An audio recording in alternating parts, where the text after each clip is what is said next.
Okay, for those of you in the audience, if you haven't signed in on our register, would you please do that at least before you leave? And if you want to speak. I don't know if we want to listen to you, Chris. We ask them to turn off cell phones too? Is that a worthwhile comment to make? I got mine in my pocket. I don't know if that's off either, so.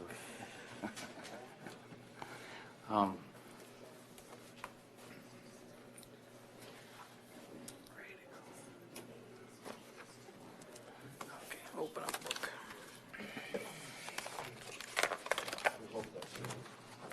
Is this something that was in the agenda? It was mailed to me. All right, at this time, I'll call a meeting of the Winona County Planning Commission to order. We will begin with the saying the Pledge of Allegiance.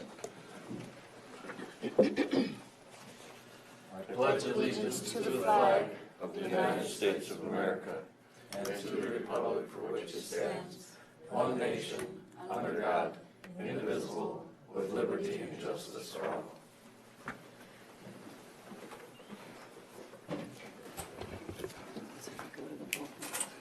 Okay, at this time, has everyone looked over their agenda?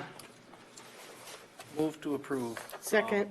Mark moves to approve the agenda, and Kelly takes and seconds it.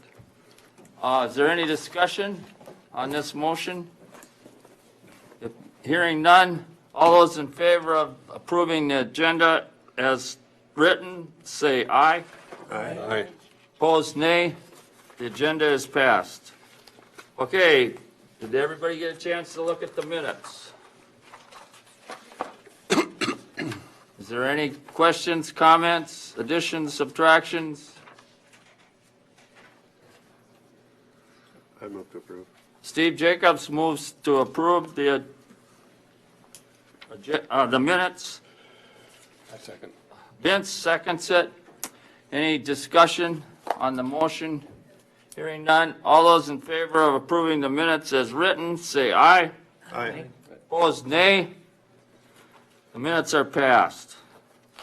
Okay, at this time, we'll go into the petitions. And I'm going to state a couple ground rules because we have one lady that would like to get out of here as soon as possible tonight. So if you wish to speak, feel free to do so. But come forward, state your name and address, and try and limit your speech to 2 minutes or just a few seconds over that. And then if we all do that, we can get out of here at a reasonable time and still get our business done efficiently. All right, docket number 1, PC 9-19-19-01, to consider the petition of Dwayne and Cindy Herber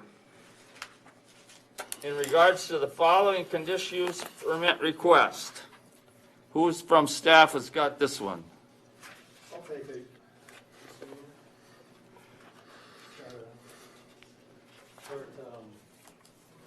PowerPoint here and then a video for you guys, as usual. The petition is for a 1 megawatt solar array on 8.84 acres in Mount Vernon Township, located on County Road 114, east of or west of Rolling Stone. This site plan is in your packet, showing the layout of the site with driveway, proposed utility, fence, access road, and the like. I'll point out that the fencing and the project boundary. Oops. Yeah. Go back. Comes up to the building setback line, crosses it just a little bit, but the structures are behind it. The right-of-way is behind the right-of-way, so that all meets all of our standards for placement, but it is right along that County Road 114.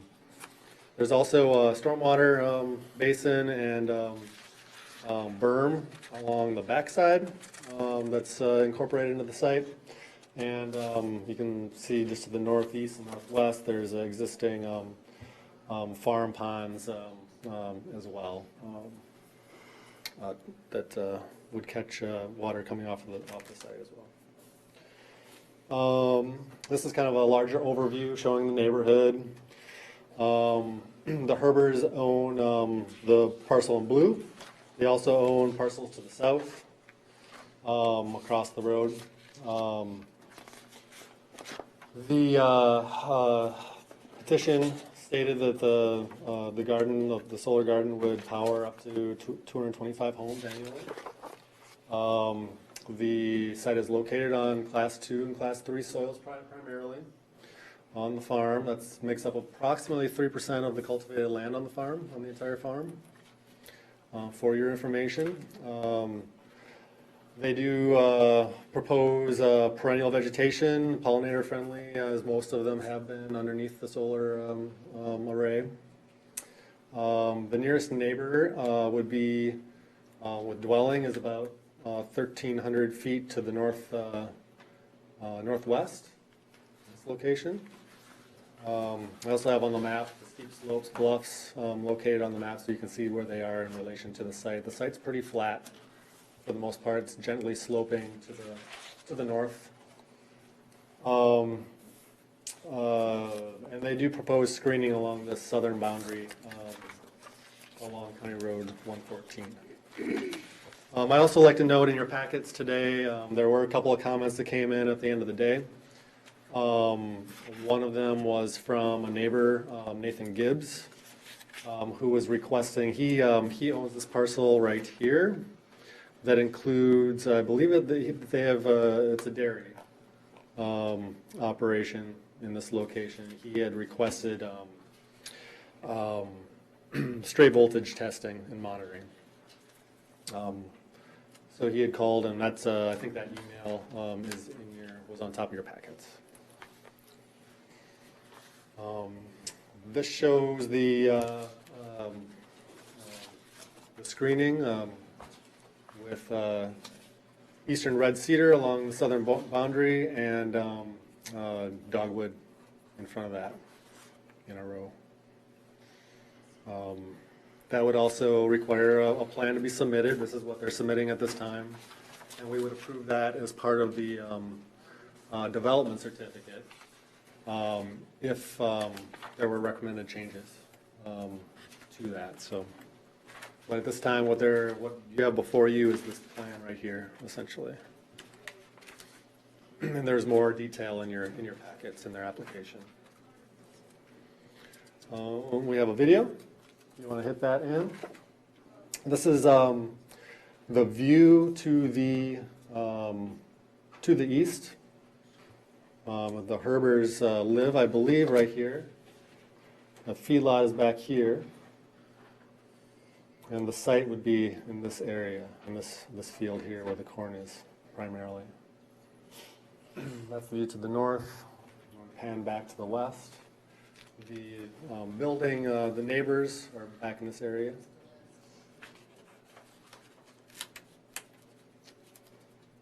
And back to the south, you get a 360 view of the area.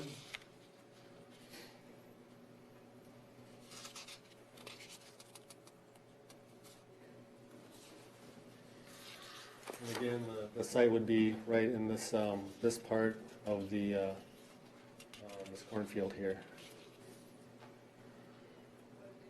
With screening along the front. That's all I have for presentation, so if you have a question. Is the screening going to interfere with the power lines there, or are they behind it? It would be behind that. They'd have to be outside the road right away. The power lines would be in the right of way. Right. Lou, how tall will them bushes and trees be? Well, they'd have to meet the requirements of the ordinance. I don't have that in front of me at the moment. I believe is it a 2-inch K? Are you familiar with what that is? That's for shade trees. I know them ones on 248 were supposed to be 6 feet, and they're not 6 feet probably yet. And that, they've been in the ground for a number of years. Yeah. What we'll do is, once there's an approved landscape plan and before the plants get planted, we take the chapter spec and we go out and we measure them. Now, that didn't take place before. Yeah. That is what we're doing with all of them that have been installed now, for the last 2 years. We did reject a pallet a year ago last fall that didn't meet spec. They were one size down. So, I mean, we try not to be excessively picky, just make Right. the ordinance and we're good to go, and the plan. Okay. So that's what we'll do in this case as well. Any other questions for Lou at this time? Thank you. All right, at this time, would a representative representing the Herbers please step forward? Good evening. My name is Colin Kobayashi, and I'm a project developer for U.S. Solar. U.S. Solar is a small Minnesota-based team. We develop, own, and operate community solar gardens throughout the state of Minnesota. We seek to design and develop community solar gardens that seamlessly integrate into the community, increase the tax base, and strengthen nearby crop yields. We work with local schools, cities, businesses, and residents to subscribe to the energy produced by the solar garden. The project will generate enough electricity to power approximately 225 homes annually and will interconnect directly to the existing distribution system by Xcel Energy. I'm here tonight to respectfully request a recommendation of approval for the application submitted by USS Bluff Country Solar LLC to construct, own, and operate a 1 megawatt community solar garden. I've prepared some statements about the project in addition to the staff report. The major equipment components of the project are solar panels, inverters, and racking. Single access tracker racks provided by a vetted manufacturer hold up the solar panels, reaching a maximum height of approximately 10 feet. Racking is installed with piles that are driven into the ground to the appropriate depth to ensure long-term stability and structural soundness based on detailed structural and geotechnical analysis. Piles also facilitate decommissioning at the end of the life of the project, as they do not require cement foundations and are easily removed. The area underneath the modules and between rows will be transferred into a diverse mix of pollinator-friendly, low-lying, deep-rooted plants. Like Lou said before, it's a pollinator-friendly mix. We take the recommendations from the county as well as the companies that we work with and contract to produce the pollinator mix that will work the best for the certain environment that it's in.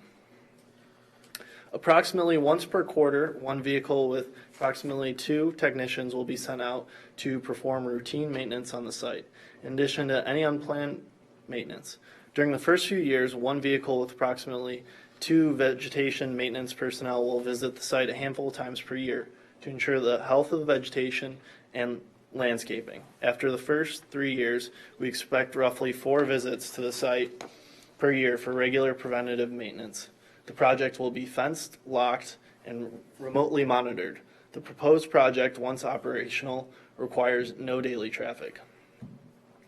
I'd like to say that I appreciate the efforts of the county staff, who I've worked with for months to ensure that the necessary information is included in this application packet.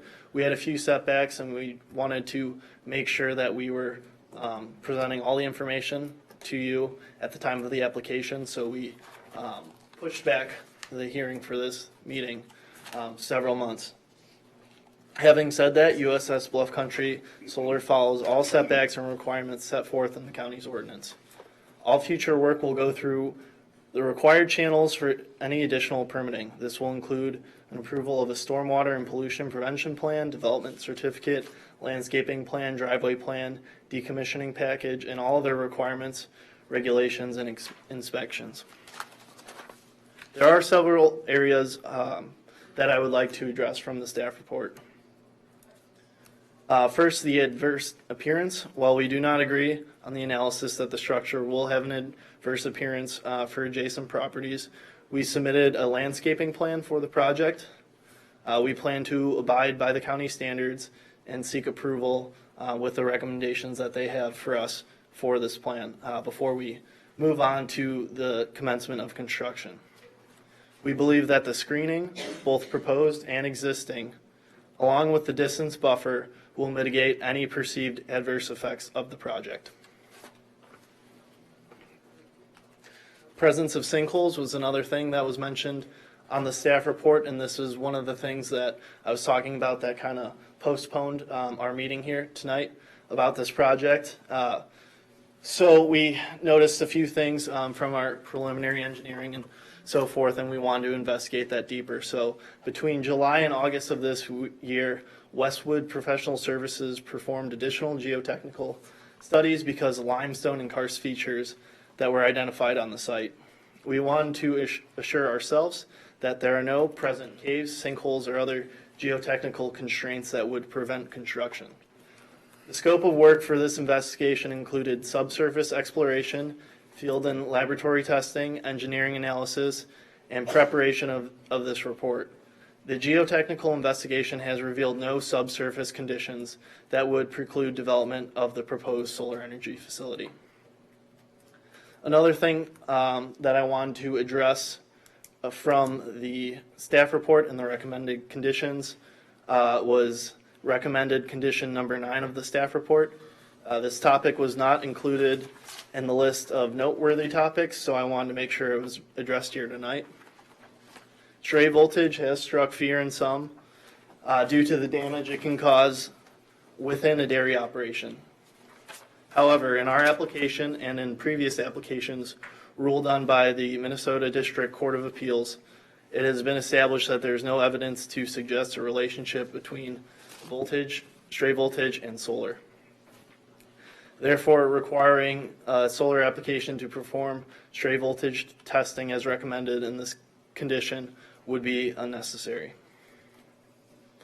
The Minnesota State Court of Appeals has ruled twice on denials of use permits based on fear of a relationship between stray voltage and community solar gardens. In both cases, the court overturned the county's denial of the permits. The Minnesota Court of Appeals found no relationship between solar and stray voltage experienced at neighboring properties and no evidence to suggest the project would create stray voltage inside a remote dairy operation. In fact, the court found that most of the concerns over stray voltage directly contradicted scientific evidence and relied on a generalized concern about stray voltage from non-solar sources. In these cases, the court ruled that generalized concerns are insufficient to find that solar gardens pose any real possibility of causing stray voltage. U.S. Solar referenced scientific evidence, expert testimony, and licensed engineers which demonstrated there's no increased risk of stray voltage due to solar. These rulings confirm that there is no relationship between the two. Question. Mark? Which panels were they talking about during your lawsuit? Were they talking about the stationary panels or the movable panels? These would have been the tracking system, which is what we use. Because the problem I've heard is not in the panels, but in as the movable parts wear due to the being out in the weather. But that's not a concern at all either? If I could Okay, finish, yes, maybe that would please. help Sorry. answer more questions. Okay. According to industry experts, public and co-op utilities in Minnesota, licensed electrical engineer, they support that there is no relationship between the stray voltage and solar. I would like to direct your attention to the letter by professional engineer Douglas Mutcher in the application. This letter was included in the Court of Appeals challenges regarding stray voltage. I just have a few quotes from here that I'd like to present as well. Any new facility that could be built near a dairy farm, whether it was storage, warehouse, pole barn, manufacturing facility, residential development, another dairy operation, etc., would be more likely to have the potential to create stray voltage than a solar PV plant. Given that there are more prone to exhibiting many of the common causes of stray voltage, such as unbalanced or single-phase loads, while often lacking the same attention to detail.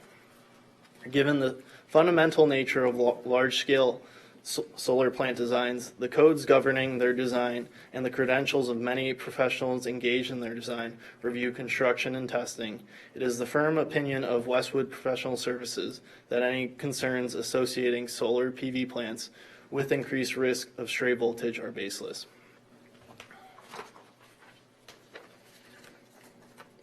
In summary, due to the extensive amount of engineering and codes and regulations that these solar plants have to follow, as well as the safety systems that are engaged in the solar plants themselves.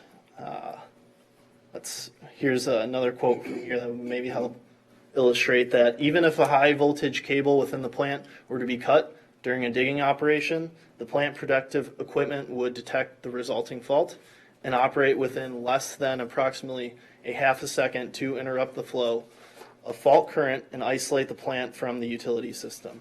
This would ensure a safe environment both within the facility and on neighboring properties. So these safety features are put in place to make sure that none of this energy is being lost, because at the end of the day, the whole point of these solar plants is to generate all this energy and get it on the grid and get it into the substation. So if something were to go wrong, and we have quite extensive remote engine monitoring programs that we can make sure everything is going according to plan, we would know right away, and it would cut off for safety reasons, like the stray voltage.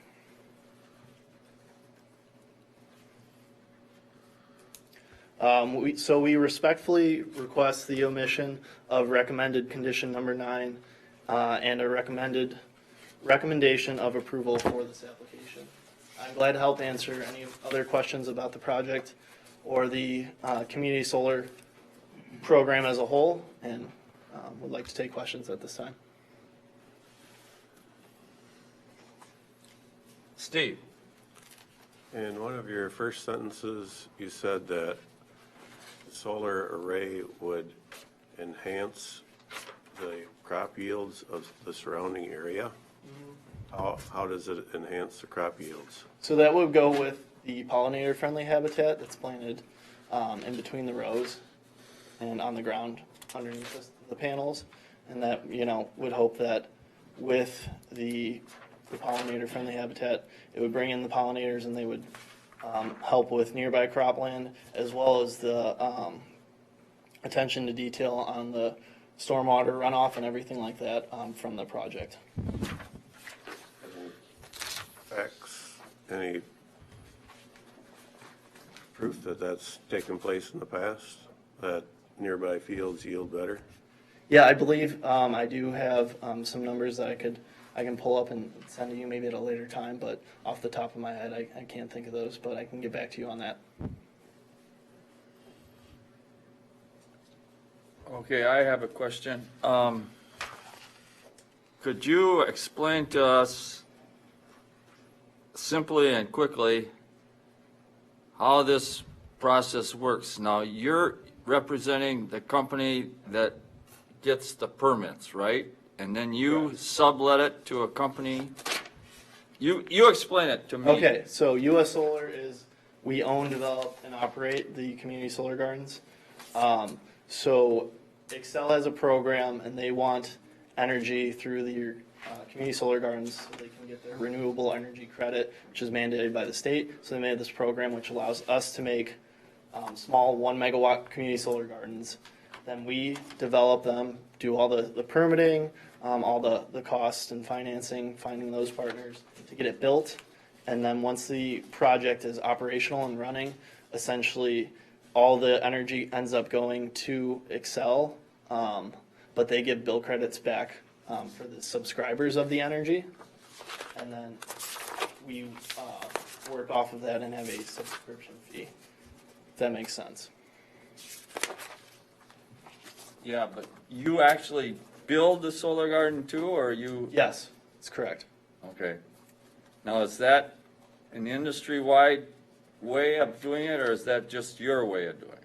So generally, companies will, as the developer, they will work with third-party contractors, such as we work a lot with Hunt or Egan Construction for the actual construction of the projects.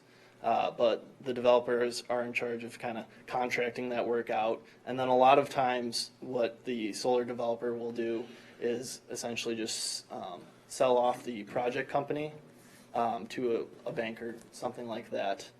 And then they're kind of out. But we're a long-term owner and operator, so we're actually in the picture longer, which is good because you know who you're working with. I saw one of the conditions about when the developer changes, so I think that's kind of what that was in reference to.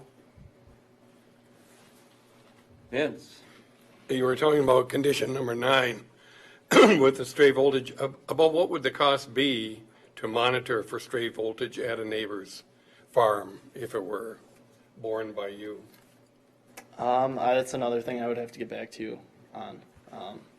My thinking though is that because you're in a new industry, relatively new, that maintaining good public relations and the peace of mind of the neighbors and paving the way for future endeavors, it appears to me that I'm wondering why you would oppose it unless the costs were prohibitive.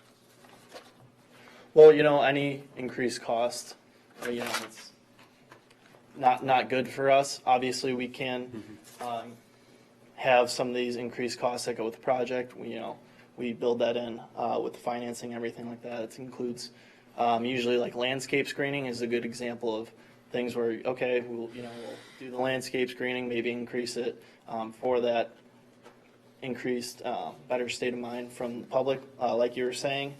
We were just more than anything kind of a little confused by the wording and just how this stray voltage plan was set up.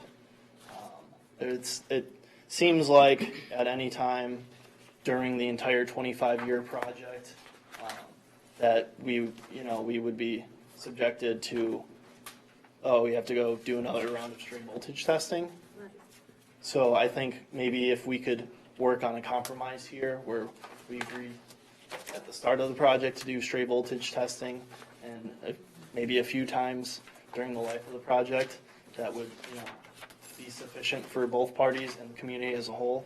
But the current wording of it, it's just too broad, and it leaves us open to what could be a lot of expenses in the future, if that makes sense.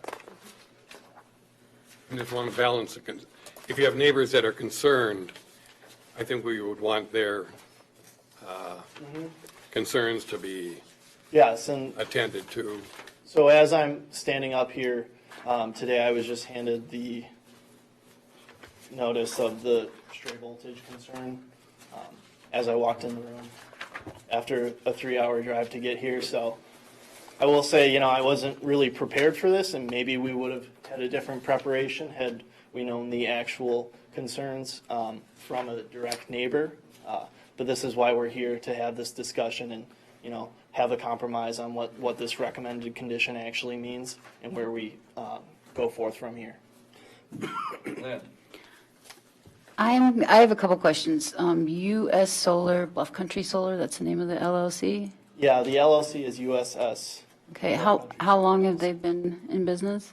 So what we do for all of our projects and what's pretty much standard in the energy industry is that when you embark on a project like this community solar garden, you create an LLC which ties together the revenue, which would be the subscription. It has the interconnection agreement, and then it also has the land lease agreement with the landowners.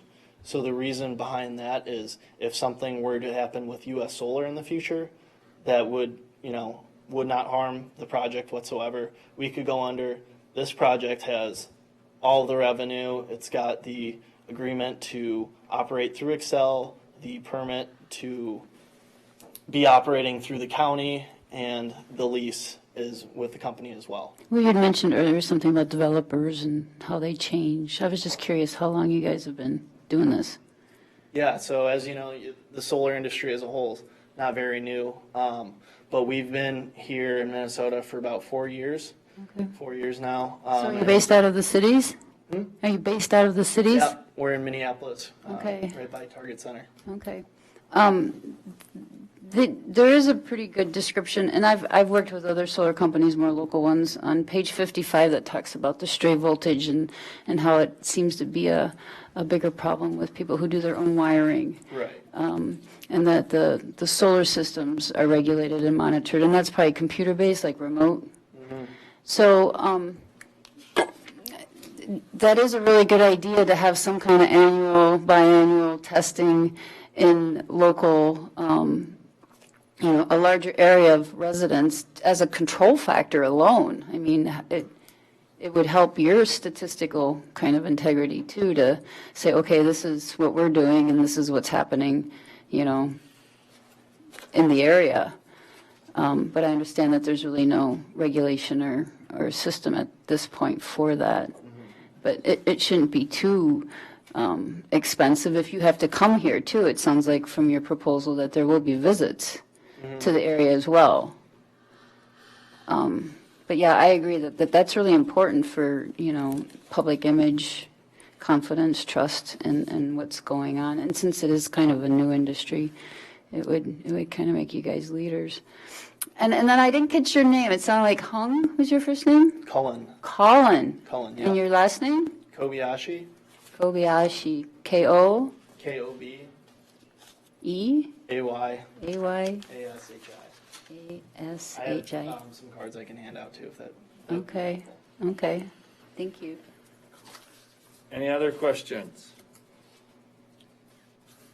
Thank you. At this time, I think we need a motion to open the public hearing. So moved. Cherie moves to open the public hearing on Project 01, PC Project 01. Mark seconds it.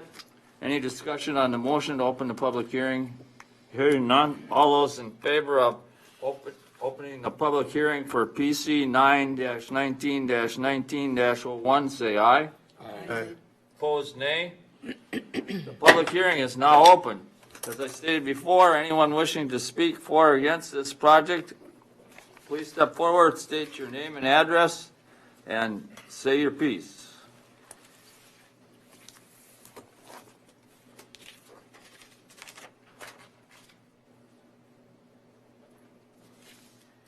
Go ahead, Dennis.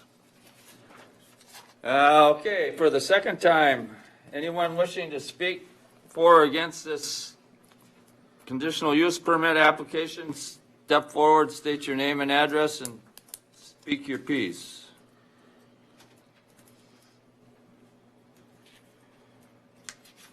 I guess at this time, I would, if I may, I would like to have the landowner step forward, and I have a couple questions for him.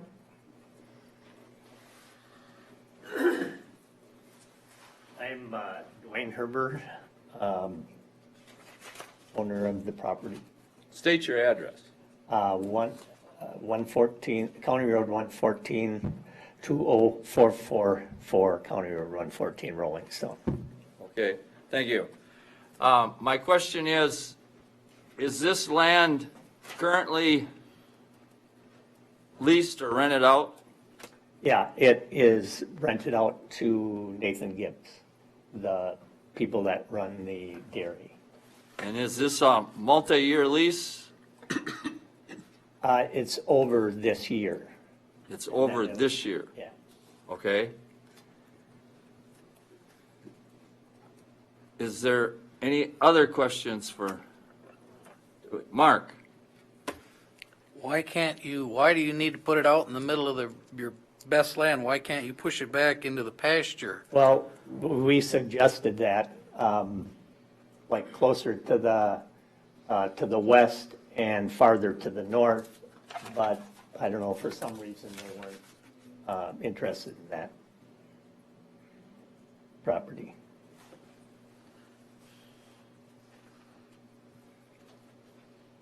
It's a shame to take all this good tillable land for that when there's pasture land, so close to it, then the sun must shine back there too, doesn't it?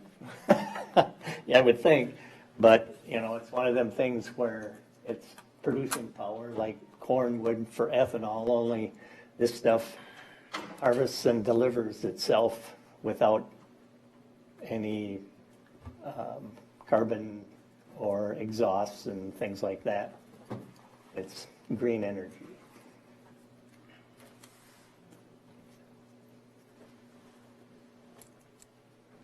Okay, I have no further questions. Does anyone else? Okay, thank you, Dewey. All right, for the third and final time, anyone wishing to speak to PC document 9-19-19-01, please step forward, state your name and address, and speak your piece. I move to close the public hearing. Steve moves to close the public hearing, and Mark seconds it. Anyone want to discuss this motion? Seeing no movement, all those in favor of closing the public hearing for PC 9-19-19-01, say aye. Aye. Opposed, nay. The public hearing is now closed. At this time, is there any discussion before we go into the findings of fact and conditions? Steve? The gentleman, Colin, that spoke, had a lot of information on why he believes stray voltage is not an issue. He doesn't have multiple setups in the same area, which is what we're doing here in Winona County. I think there's a half a dozen of them now, and they're all in that same area. And it's when all of those feed into the system at the same time, sun is really beating down, that the lines are looking for a place to get rid of that energy. And it's the cumulative effect of many systems that could be a concern for stray voltage. I don't believe one system on its own, I think, stands on its own and probably is very much as he said, but I think we're representing more than just this company. We're representing that entire neighborhood. And so I feel like the stray voltage precautions are warranted. Mark? Could you put up the picture of where all the solar gardens are in the area? Mark asked for a map, kind of mapping out the systems that have been permitted thus far. So we have in green well, I guess I shouldn't say that. We've got the Speltz and the Dingfelder, which have been permitted and built. The Gibbs has been is either under construction or almost built. It's built. Meisch is also built. And then Herbert's got one that's approved. The site is prepped, ready to be built, and their proposed one is also there. So there will be 6 if this one is approved and both of the Herbert arrays are built. The scales on the bottom, you can see the distance is they're spread out within in that area, within a mile or 2. Those 4, and then there's 3-4 miles back towards Rolling Stone. Is the Dingfelder and the Speltz. So I do not know where the substations are, which ones feed into the specific substations. Maybe Colin has that information. I don't know. I do. To the west, do all those feed into the same? Oh, it's just north of where you have Gibbs. It's straight north of the substation. It's straight north of Gibbs's. So I don't know if they all go to that same substation. Those 4 do. Those 4. Those 4, I don't know, but the other 2 do not. But the 4 are there. The 4 proposed up there all go to the same substation. At some point, the power company will say it's at capacity, right? That it can only. Right. It only has so much capacity currently. But I mean, I think at one of the meetings here, I understood that we can only permit so many of these facilities in that area. and we're nearly there, right? Right, I mean, Excel only allow so many connections that they have capacity for, so.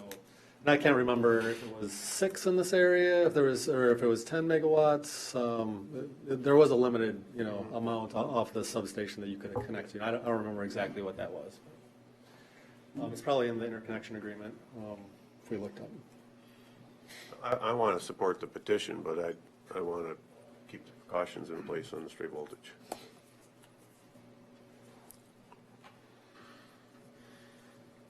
One thing to keep in mind about the condition on the stray voltage, I think what's in the staff reports is what's been there in the previous staff reports. We do have proposed, and as part of the ordinance discussion, there is a revised condition. I think we should probably have a look at that and maybe include that here, because legal had a memo that we've talked about, and some current concerns about the way it's currently worded.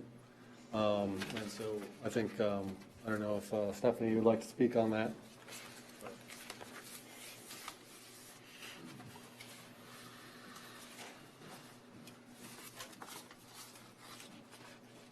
Not necessarily about what we have coming later today, but I did, as we were sitting over here, take an opportunity to read one of the cases that was referenced.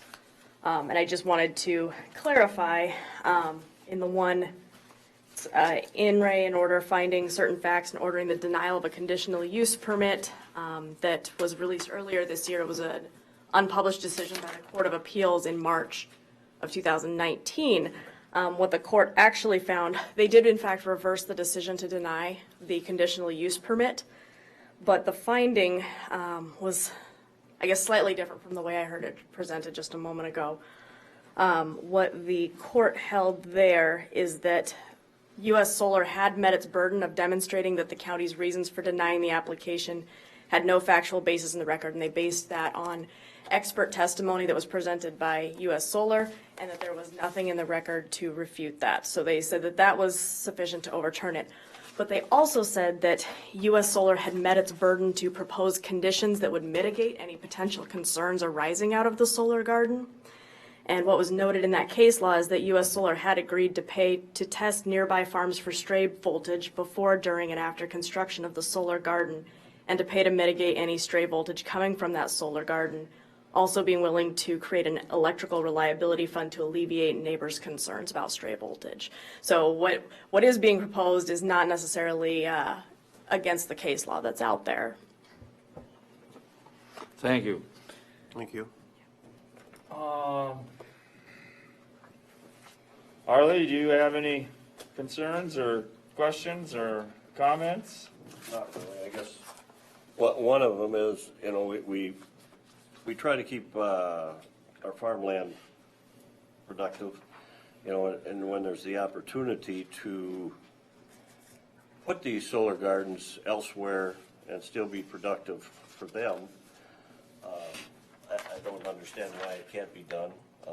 Like the Spelse one there, they stuck how many dollars into that solar garden, just on a hill road, and the production of that is quite interesting on the income Jim will be getting off of that.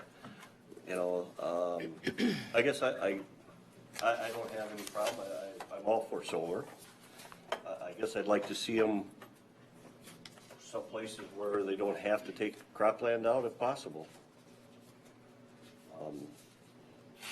That's my only concern. I know we've got it on the books to try to save the cropland or the farmland. I don't see why it can't be done. That's about all I have. Eugene? Mark? I have a couple things. One is we keep making these conditions and no one's following through on them.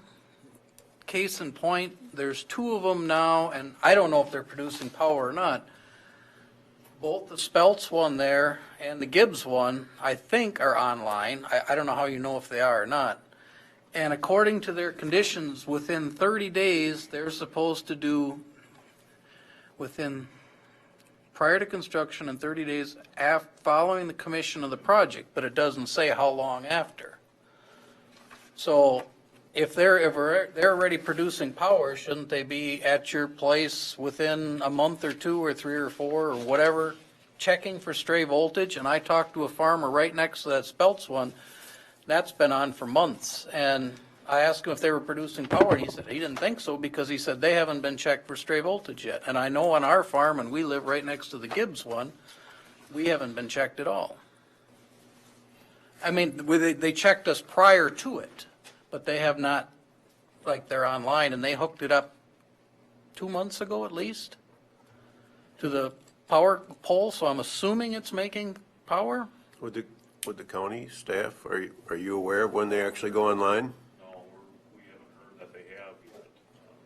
Also, they would have to pull a development certificate, and, which they did to construct, but to get the certificate of compliance, that'd be basically our signal that they're all ready to go for final review. And obviously, with conditional use permits, we have to make sure that all the conditions had been met and operated to before we could issue that certificate. So how long after their operation can they wait before they get that last certificate? Well, that's just it. I mean, if they did not, if it goes into operation and they haven't, that would be an opportune time to complain, and that should be taken care of. Do you know that they're operating? Other than it's hooked up to the line, no, So- absolutely not. There's, you can follow the wires from the wires all the way back to the thing. No, I don't know how you know if they're working or not. I have no idea. It's not like a windmill, you can't see it go round and round. Well, could, Mr. Chair, would it help if we were to add conditions to say the planning department must be notified? Well, first of all, the testing before and after it goes into commission must be submitted to the planning department, A. And B, the planning department must be notified when they go into operation. I mean, just That makes add that as a condition. Okay, Mr. Chair and Planning Commission members, and thank you for that suggestion. We find it really difficult to do the kind of tracking that we are both expected to do and would like to do without, currently, the right software to ping us, okay, 30 days, we should have seen something from these guys, time to give them a phone call. If we put as much of the burden in the meantime till we have, something that gets to be on Excel spreadsheets and we need to manually go back in and look at the conditions and remember, gosh, was that November of 2017, or to look at their real property files where everything is recorded, of course. But it would be really useful if, let's say, this project goes forward, they have a construction company that's doing it. It's already happened where we've gotten a call, I've gotten a call from someone with a company name we've never heard of that would like to discuss some aspect of a project, and we're searching back, going, okay, head scratch, who are you? So if the companies keep us informed as to who their construction company is, if that changes midstream, which it can, that's all fine, but we need to have that information so that we can do a better job of following up. That way, we can also be the most efficient as possible with getting the permits moving and not wasting people's time. So those kinds of things would be helpful, because otherwise, I found myself a couple times driving out to a solar project to find out where they were at, if they were going to start doing some planting, what the site conditions were like compared to the plan, and that's fine. But I could see that multiplying out with staff if we were trying to see, are they online yet? Have they started producing power yet? I mean, we don't have any way to really know that without being notified. Thank you. But isn't it fair to assume that if they receive a conditional use permit, that they're supposed to be in compliance before they go into production, which would be the last part of the permit?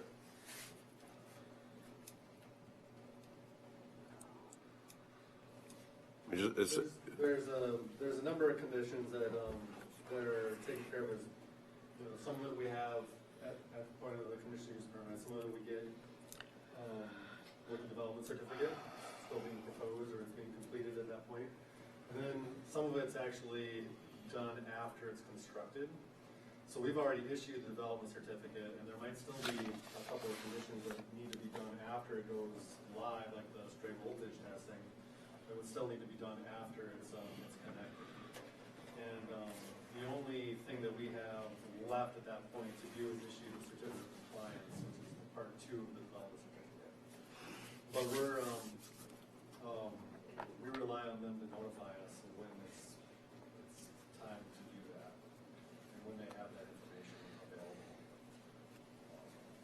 So, Okay. I hope that answers your question.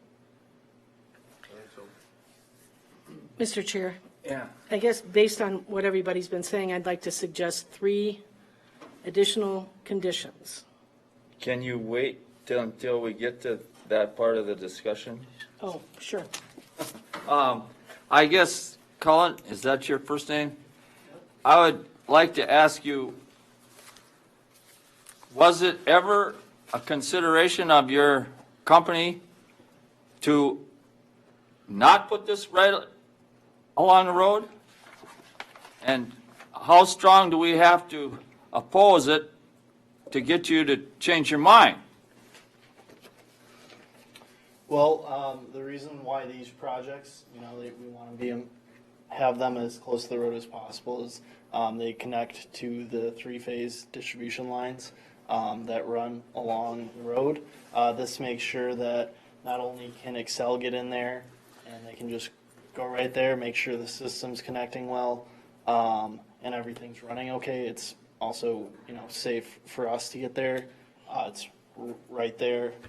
Basically, also with the location, topography, that's another huge part of this. And just, the further away that you move from this current spot, the harder it is for us to make the project, essentially. Well, I can understand your reluctance, but I also, being a landowner myself, would like to be assured that we've got a land use plan that states that we're supposed to be preserving agricultural land. And I talked to the Winona County Farm Service Agency this morning about enrolling CRP land that's rented, and Stewie did state that the rental agreement is up this year, so that's not a problem. But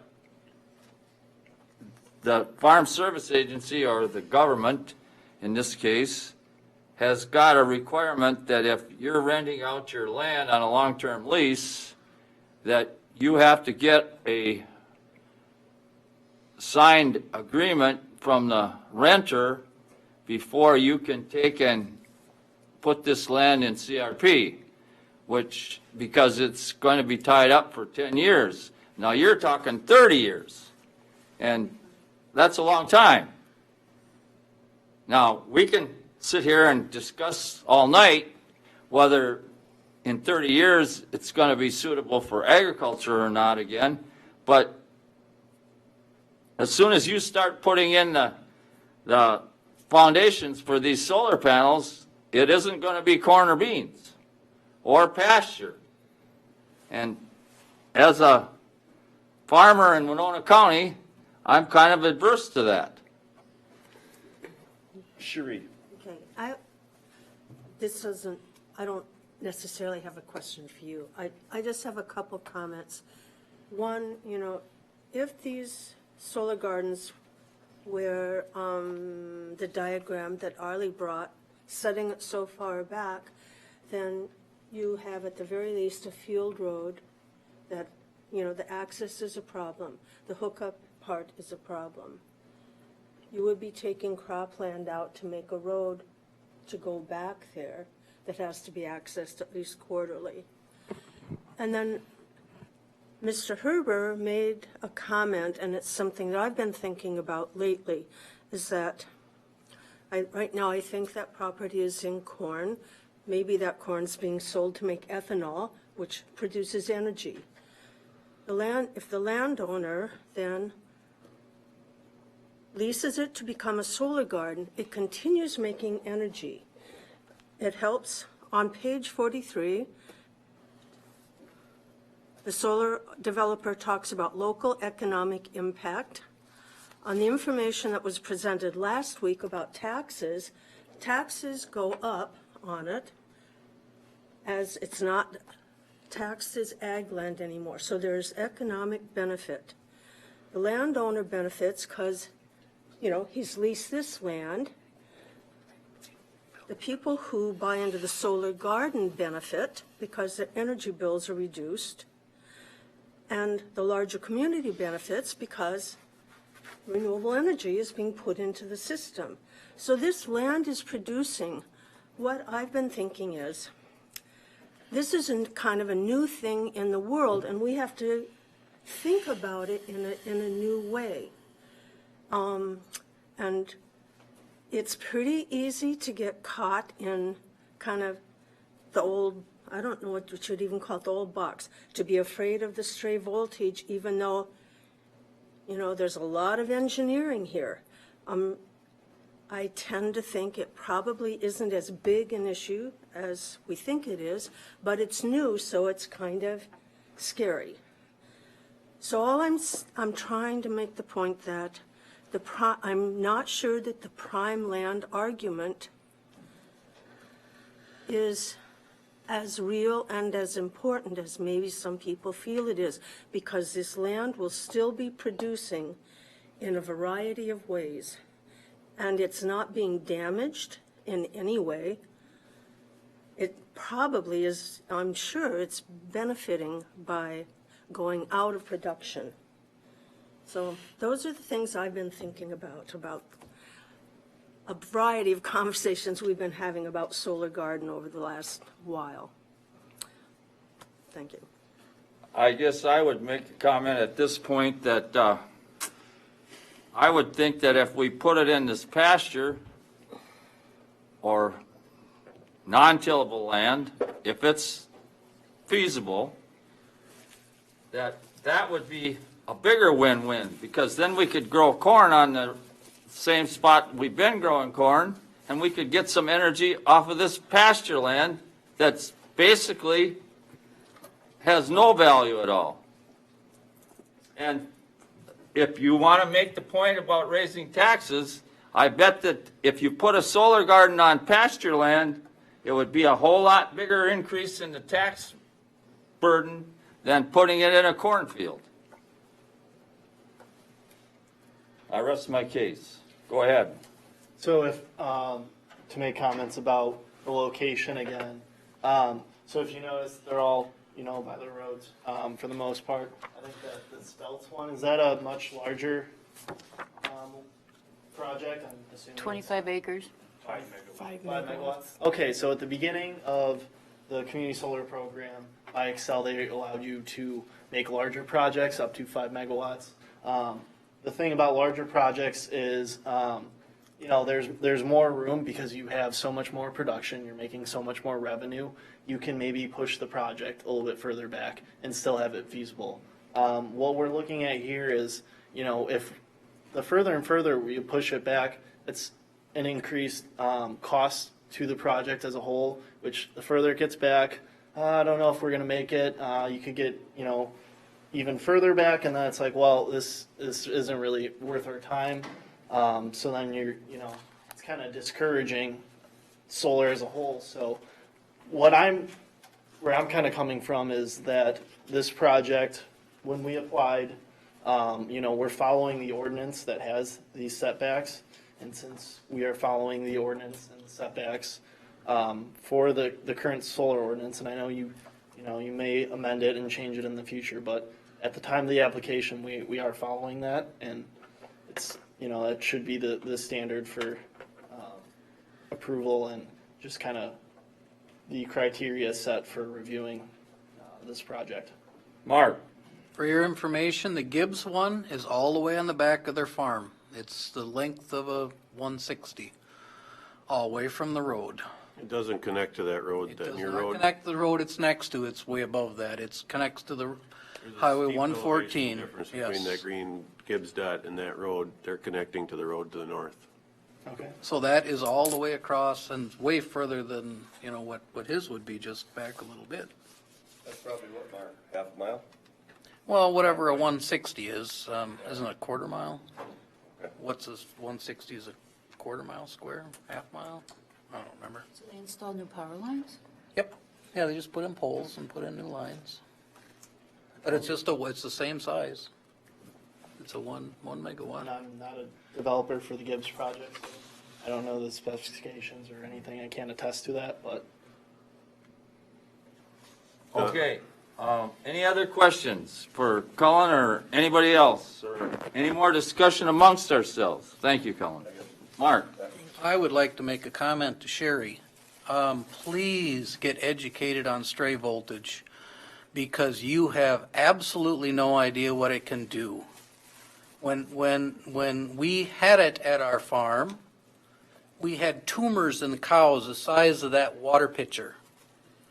And it was no fault of anyone's but to watch your cows suffer until you figure out the cause.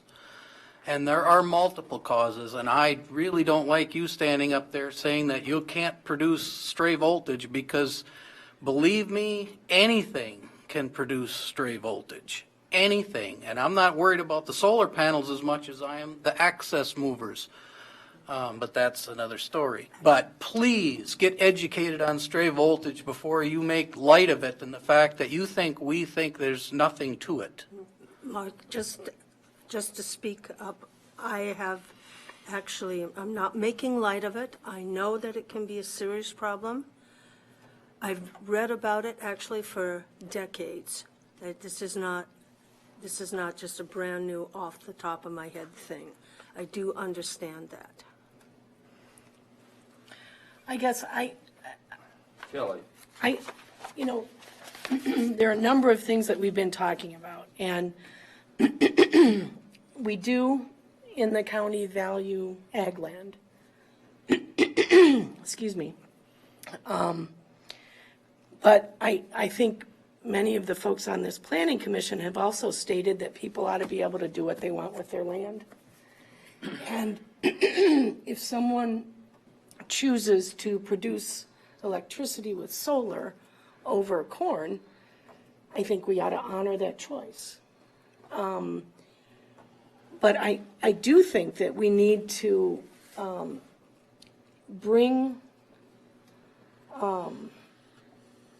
make certain that the solar projects are viewed positively by their neighbors. And so I think it makes sense to require whatever testing is necessary, that folks feel more confident that stray voltage will not be a problem as a result of the project. So, Harley? Is there any way we could put in, or, you know, in the CUPs that if somebody within a certain amount of area would like a stray voltage meter, that they could be given it? I mean, like Kelly says, to take care of their feelings for that? I mean, I think we've been addressing it on just about every application. I kind of feel like the whole conversation here has turned into a little bit more of a philosophy of a bigger issue than this specific application. And if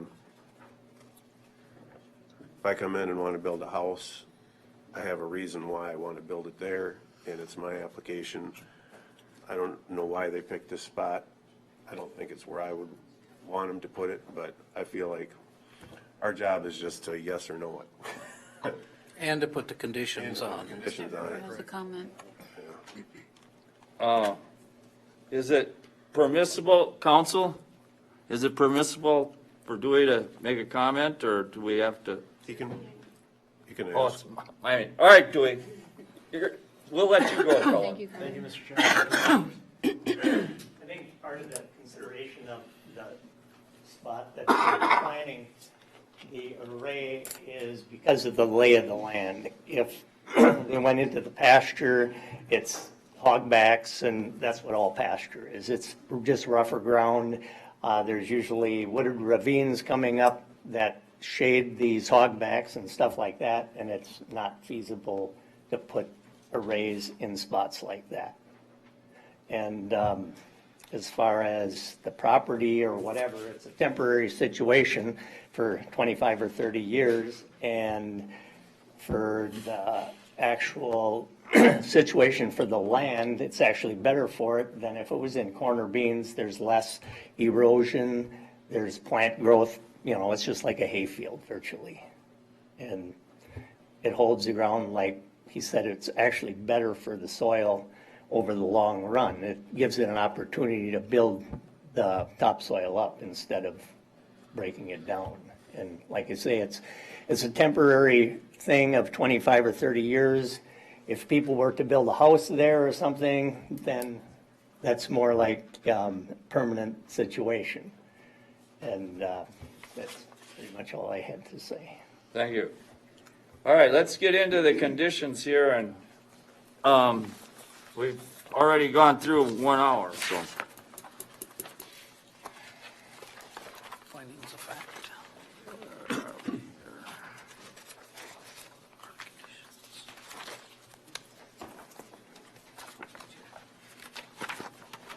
Where are we at for the findings of fact? Page 4, okay. Now, we can or cannot just go through, do I have to say every number, or can we just keep on going until somebody has a comment? Somebody can group them. All right. All right, on page 4, approval criteria. Does anyone have any questions or comments on 1? Okay. You can read just as fast as I can talk. You go till you tell me you got questions or comments on.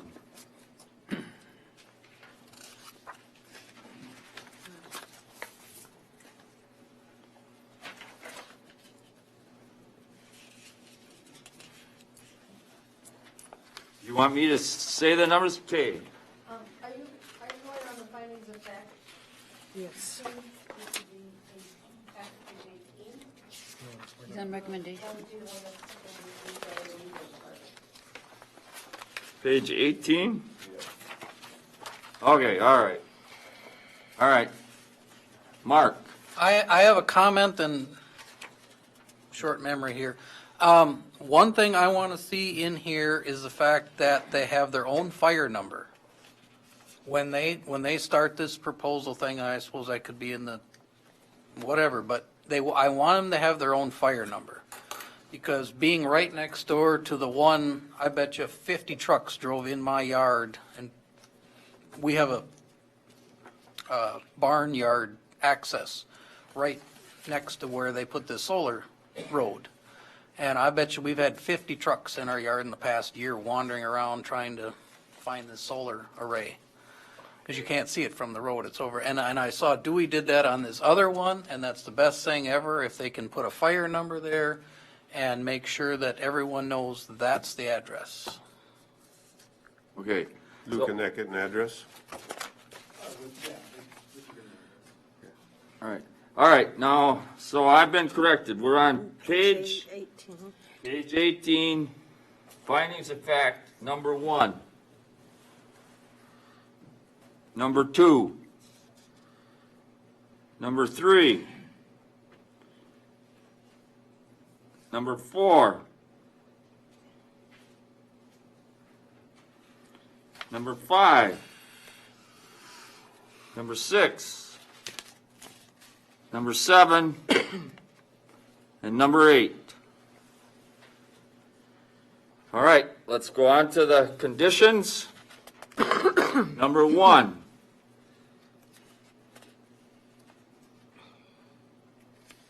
Number 2. Number 3. Number 4. Number 5.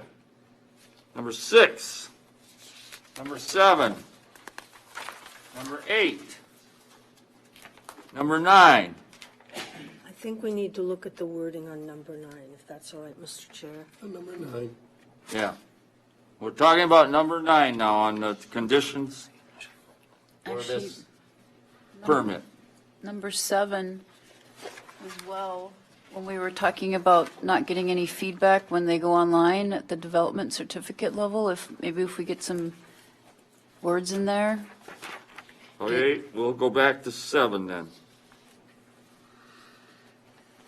When we were talking about how to Do you want, notify staff and let people know that they're online, to know that neighbors know that it's. council, can you suggest wordage that would say that they have to do this before they go online, or?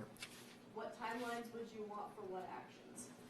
Well, it says applicants shall obtain the required development certificate, and then we could just add a second part of that sentence and notify Winona County staff when prepared to go online with the array, something like that, just to get it into people's heads when they're looking at, what the compliance issues are and the procedure. It'd just be an initial way to get that up front for people to think about what's required of them. Would you like a date, like 30 days, 60 days, or? Before, prior to going on, Notify Winona County staff 30 days before? just prior. prior to going When online. they're ready, I mean, maybe they got everything done, they're ready. when They may have it. We don't want them producing power until they're in full compliance. right. I mean, I guess there's a few things we're gonna have to check. So you just say just prior should. That should work. Okay. Yep. That sounds good. And then, It'd be great if Excel would How about like notify us, but, how about like after though?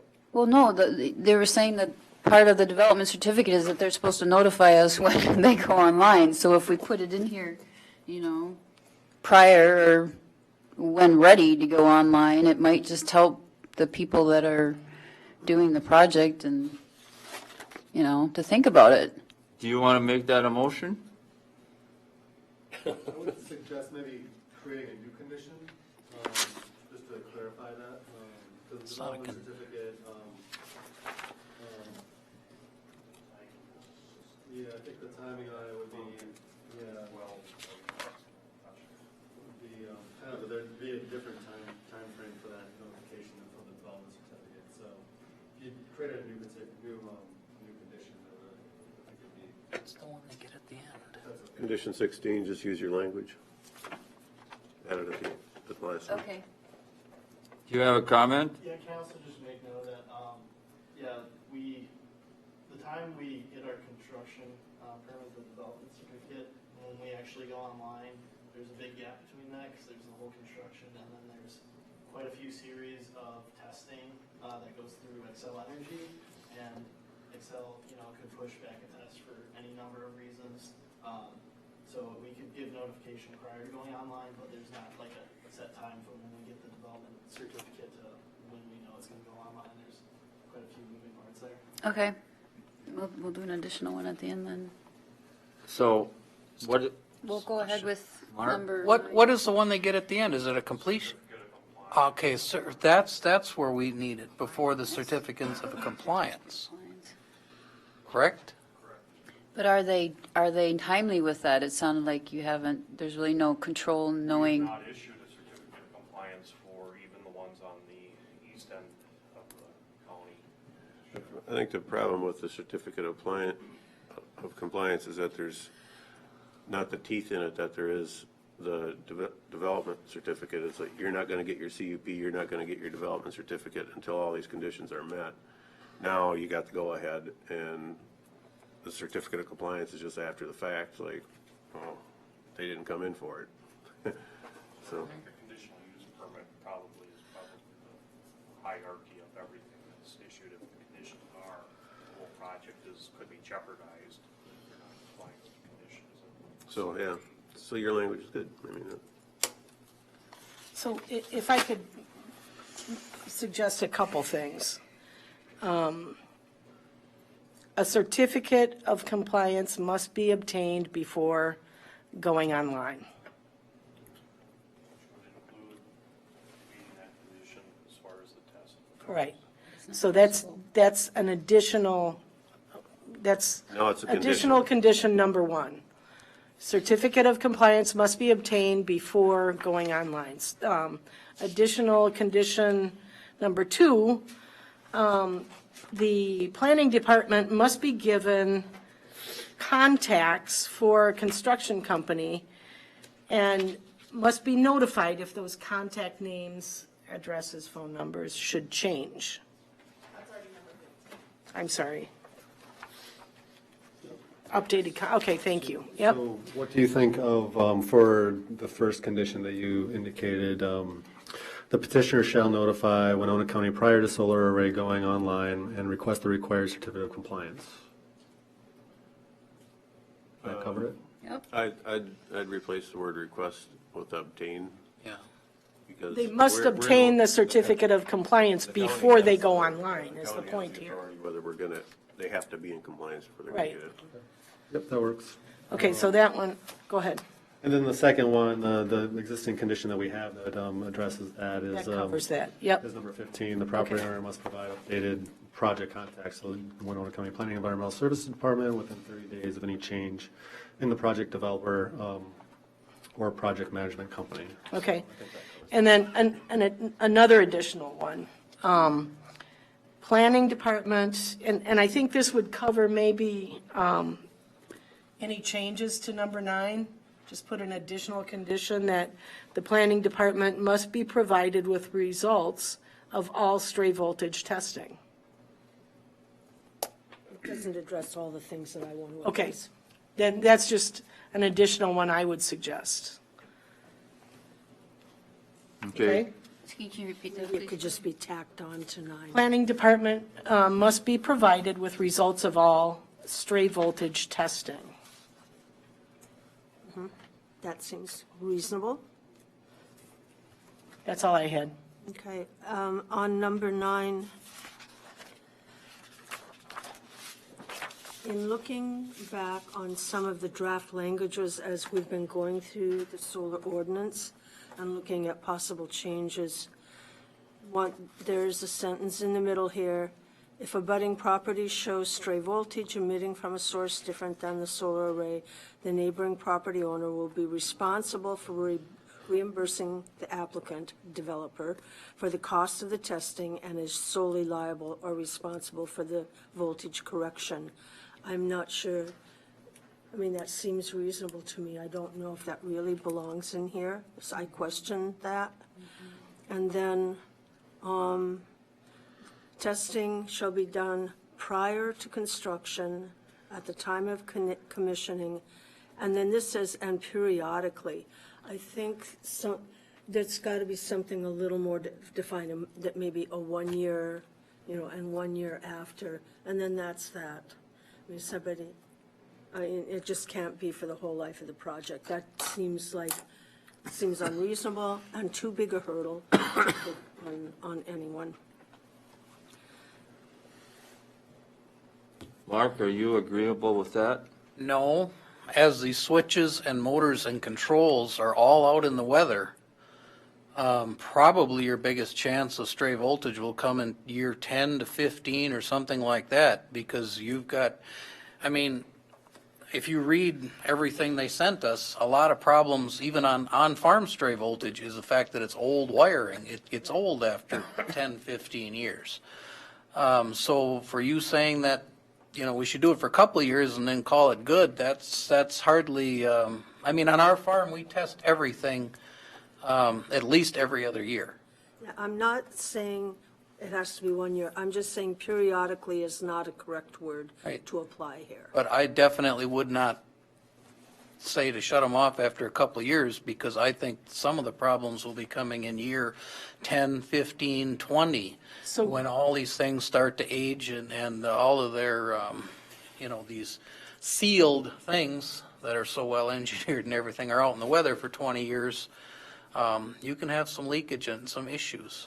So, Mr. Chair, would you have a suggestion on what to put in there, rather than 1 year? Periodically. Or Yeah, periodically isn't real good, is it? No, it's not. I would like, on the language, I would like to strike, as Sheree noted, at least the words, "The neighboring property owner will be responsible for reimbursing the applicant for the cost of the test." This is to me, this is a cost of doing business for the applicant. If it should not fall on the neighboring, no expense should fall on the neighboring property owner regardless of what the cause is. It's just that if the cause is not the solar array, then the applicant just knows that and they have to deal with it on their own. They don't get reimbursed for it. It's their own problem. I agree. But they shouldn't be, there should be no liability to the neighboring property owner.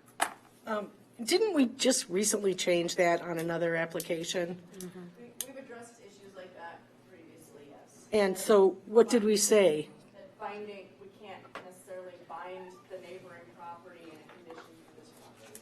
Right, so, We have a proposed replacement for that whole condition in part of the discussion with the solar ordinance later on. yeah. If somebody wants to look into their packet and pull out that language, it's slightly different. Maybe you might want to consider using that here. Let's see. The proposed large-scale SES will not create adverse effects produced by stray voltage.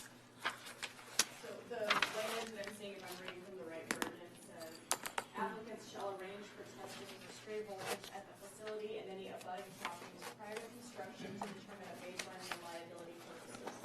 Applicants shall also arrange for stray voltage testing at the facility and any abutting properties immediately following commission of the project and 1 year following commission. If abutting properties show stray voltage emitting from the SES, the applicants shall be responsible for the cost of correcting stray voltage. And that sounds good. I agree with every word of that. I think there should still be something added that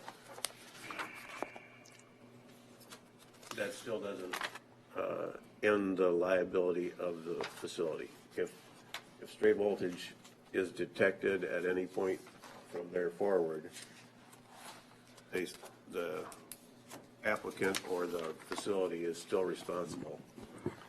Does the word arrange imply that they will also pay for it? Depends on your, 3 lawyers in a room, they're gonna give you 3 different answers. So that was done. Okay, so let's just say perform instead of arrange for. Or perform at their own expense? Well, perform at, I think implies at their own expense. Is that right? Would that be right, Stephanie? Yeah, arrange certainly leaves it open. All right, are we satisfied? Do we need to, So that's the language you would use instead of what's here now? well, if we get a motion and get this passed, then it would be, yeah. Well, let's see which language we're talking about, though. We talked about striking the sentence, if abutting properties, blah, blah, blah. And we would replace it with what Stephanie read, correct? And leave the rest of it? That's, what she read is the draft for the conditions for that's being proposed for the new ordinance change. Based on the discussion we just had over the last couple of minutes, I do have a slight modification we can add to that, if you want to hear that. Yeah. So we read, applicants shall perform testing for stray voltage at the facility and any abutting properties prior to construction to determine a baseline for liability purposes.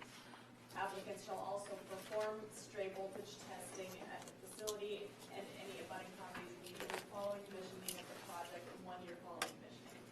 If abutting properties show stray voltage emitting from the SES at any time, the applicant shall be responsible for the cost of correcting stray voltage. I think that would address going forward if there's any issues as well.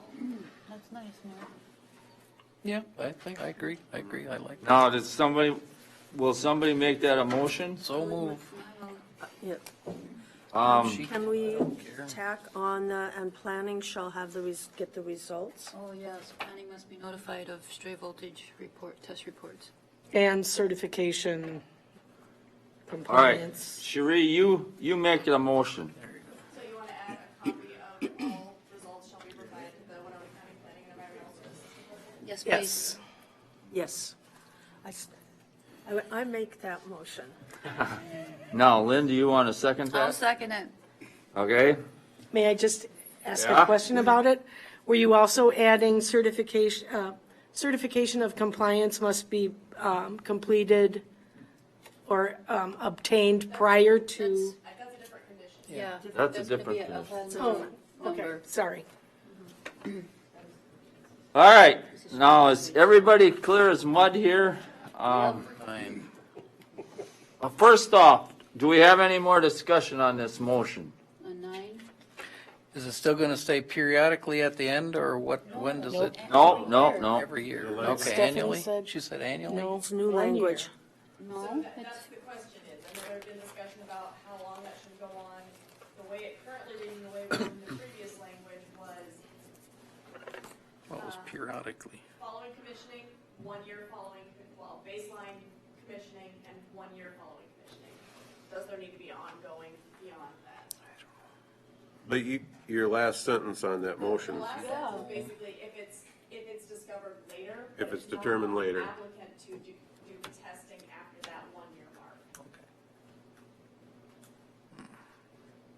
Now, are we clear on what that stated? I think so. yeah. Okay, is there any further discussion on this motion? Okay, Stephanie, you tell us what we're voting on. Well, in that case, if we move the reading down the street, it would be that the applicants shall perform testing for stray voltage at the facility and any abutting properties prior to construction to determine a baseline for liability purposes. Applicants shall also perform stray voltage testing at the facility and any abutting properties immediately following commissioning of the project and 1 year following commissioning. If abutting properties show stray voltage emitting from the SES at any time, the applicants shall be responsible for the costs of correcting stray voltage. A copy of all results shall be provided to the Winona County Planning and Environmental Services Department. Okay, seeing some nods of agreement, all those in favor of the motion that council presented, say aye. Aye. Opposed, nay. The motion to amend number 9 is passed. All right, 10. 11. 12. 13. 14. 15. And then did we have a 16? Yeah, I think we have just one other one, that the applicant must obtain a certification of compliance prior to going online. A property owner Property owner? must obtain certificate of compliance. The developer does it? No. Applicant. Property owner. The language that we spoke about before was, the petitioner shall notify Winona County prior to solar array going online and obtain the required certificate of compliance. Actually, we changed that. We wanted it to read that the certification of compliance must be obtained before going online. You wouldn't, it wouldn't be, it would come after it goes online. Yeah, it's Oh, it would? That's when it's constructed and finished. So you Okay, get the certificate of compliance after the project's done. okay. And then you're reviewing to make sure that they did what they said that they were gonna do. Then Okay. we don't have any way to Right. make them report when they're going online. Okay, so within what time frame after going online? Well, the conditional use permit will have a condition that states that they need to let us know when that's happening. And then at that point, we can tell them, we'll be coming and checking out, inspecting your site after that. The condition should be related to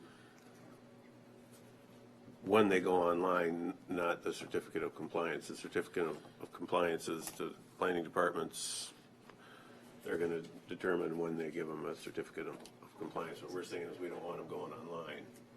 What we're primarily saying is we want to know when they're going online. That's what we want. Right, Because so- we don't always, correct? Right? We have no idea if they're going online. So- The property owner? Well, I mean, the property owner and USS Solar in this case, Bluff Country Solar, So- co-petitioners. So rather than putting it on you, for you to contact them to get the certificate of compliance, you have to know they're online. Right, so the condition would read that, that they are required to notify us when that's gonna happen, so that we can then do our certificate, our compliance inspection and issue a certificate of compliance. Perfect. But there's, obviously, if none of them have done it yet and they're online, what does that tell you? We think they're not online.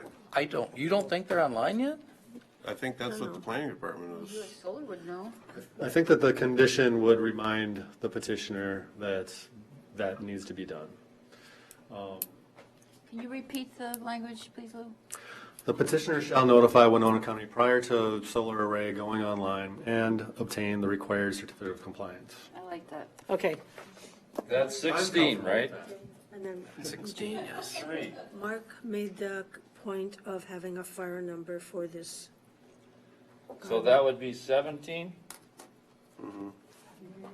Fire number? Well, Okay. address. Address. Yeah. What do you call them nowadays? I don't know. I'm old. Old people call them fire numbers. I mean, yeah, I guess it's an address now. Yeah. Real address, yeah.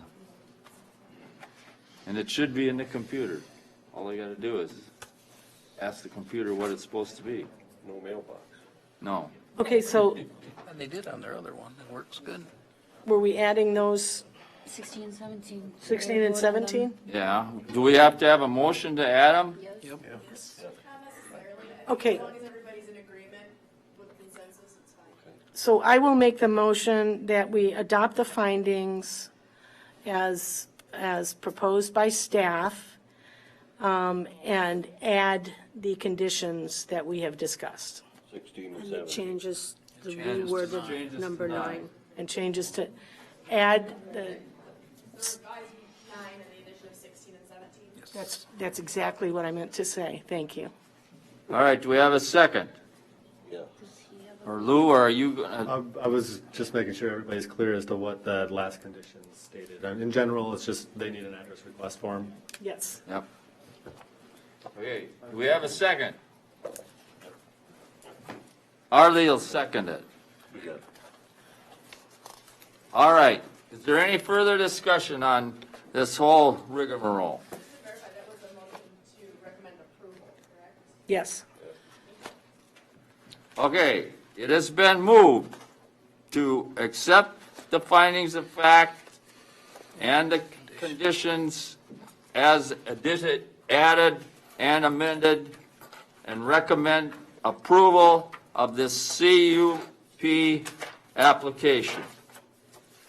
All those in favor say aye. Aye. Opposed, nay.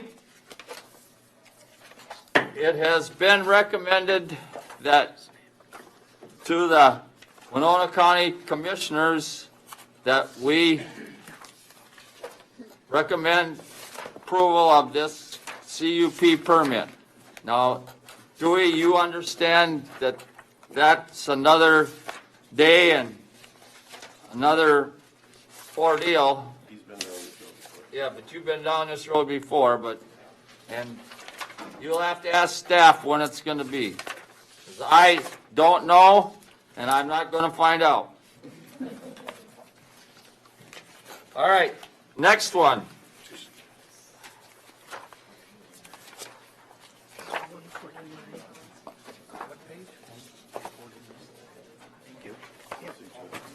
Here, let's give one to Sheree here.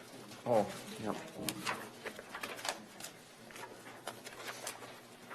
All right, docket number 2.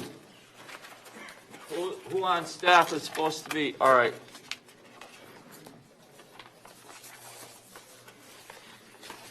I guess it was a good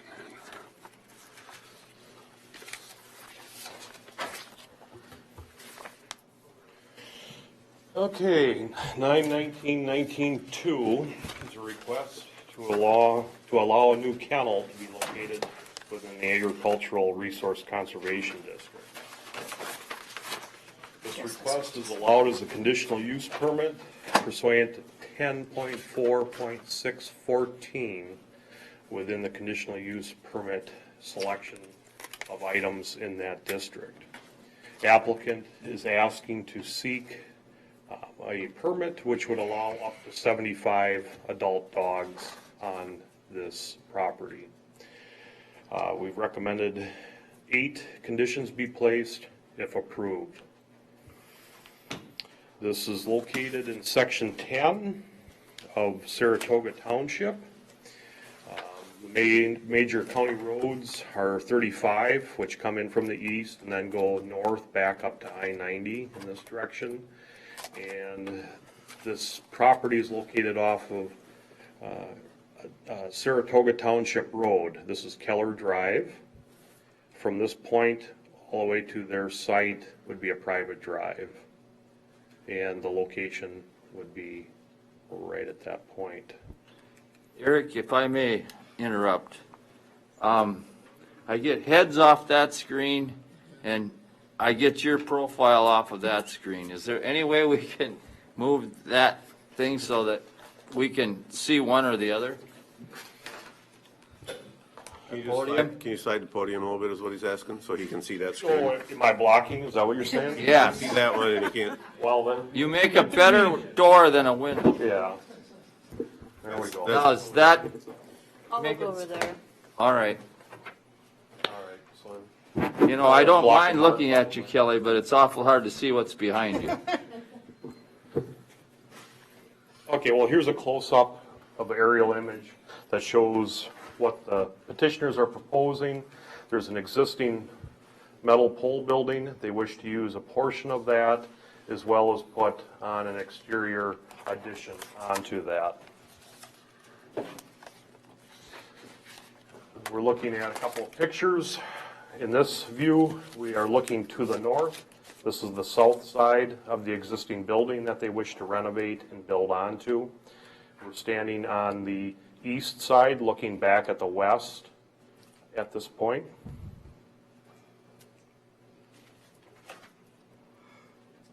The addition involves 18 by 52 onto a portion of the existing 52 by 40.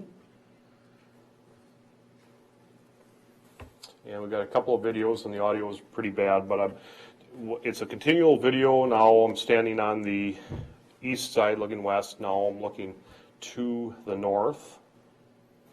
And I'll essentially move throughout the property all the way around, and I'll work my way to the south. There's an existing agricultural building that they have. This would be looking at the portion in which they renovate, completely rebuild the interior, and then the addition, which is currently being used, is kind of a livestock and I believe horse yard. This is a view looking back to the south. Keller Drive would be that way about a half a mile.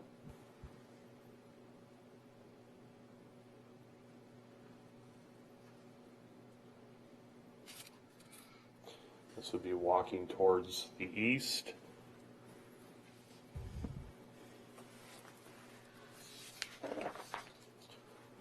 The existing dwelling on the property is located as the first structure that you come across as you're coming off the private drive.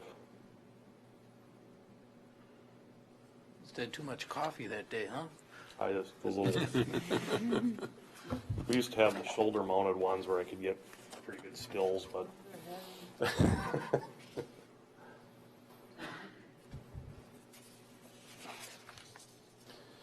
And I'm walking to the south. I'm just going to circle around the main building.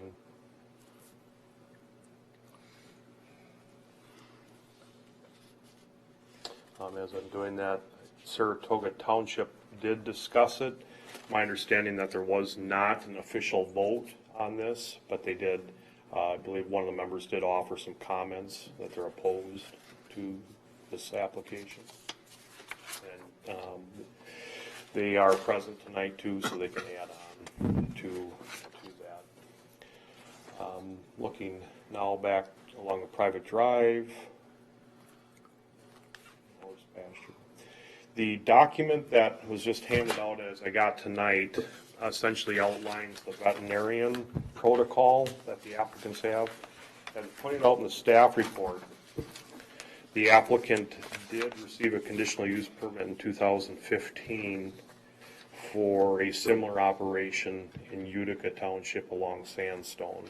So that's why you see that address on that document. That is their current protocol for their dogs, and it would be their intent to follow that with this existing request. What's going to happen with that existing facility? It's still in operation, I believe. It is. When this one is up and running, is it going to still be? That's my understanding that it would be. It would be sold to another party that would operate it with a term conditional use permit. Permit then? No, the conditional use permit that was granted would be allowed for that operation. That would be a question for the applicants. That's my understanding. Also, I'll take some questions if you have any. However, there's also a couple of quick videos that the applicant submitted, so I guess I'll turn that over to them to present that information as well. Eric, that's the only house on the property? Correct. How close is the nearest neighbor? Nearest neighbor, I got the precise distance in the staff report.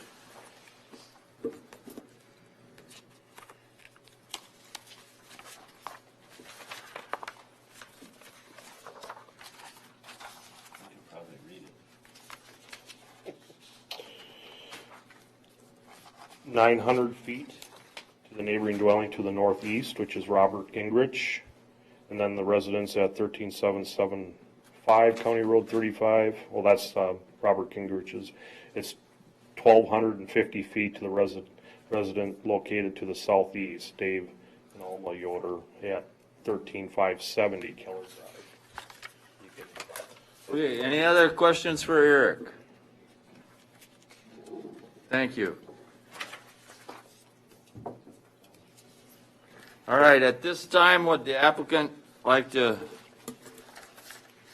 make a statement?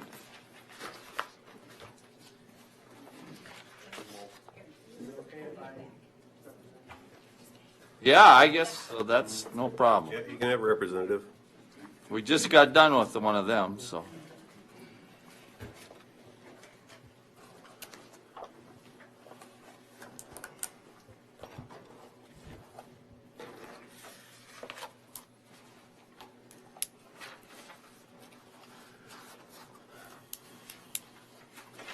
Yeah, so, State your name and address first. yeah, my name's Will Yoder.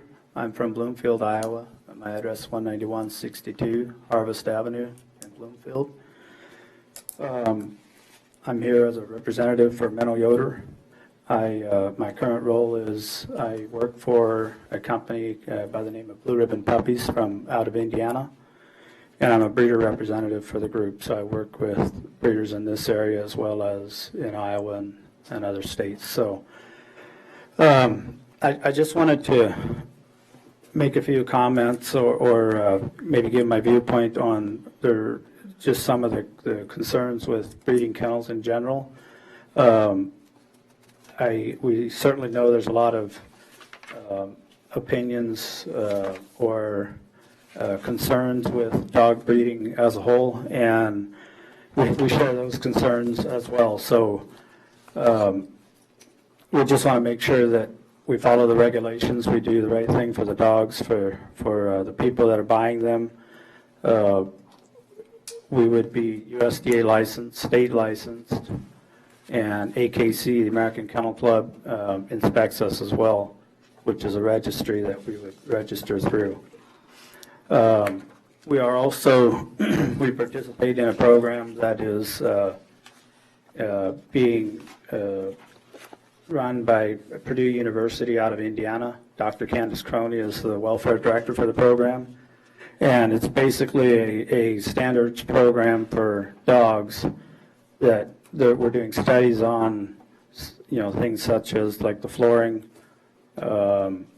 protocols, just different standards for the welfare of the dogs. So we're participating in the pilot projects of that study right now and are hoping to be getting certified as soon as we can, as they start certifying breeders. So like I say, our goal is to kind of operate above and beyond. We do a lot of things that we would not be required to do. For example, our facilities are designed with indoor-outdoor runs. The inside is tile floor, dividers. Every dog has food and water available at all times. The outside enclosure is a 4x12. And again, that's not a requirement, but it's something we choose to do because we want the dogs to have indoor-outdoor access. And then in addition to that, we also have what we call socialization and enrichment yards, which is usually an enclosure, something to, the size is usually around 4,000 square foot. So, and we do, the adult dogs all go out to those enclosures twice a day, morning and night. So we just, again, that's something we don't have to do, but we choose to do it to make sure that the quality of life for the adult dogs is, what we would expect our pet to have. And the other thing is, when we design these facilities, we do things such as building steps or ramps in the enclosures so that when we get ready to rehome these dogs, that they already know what that is, and it's something that they're easily adapt to in someone's home.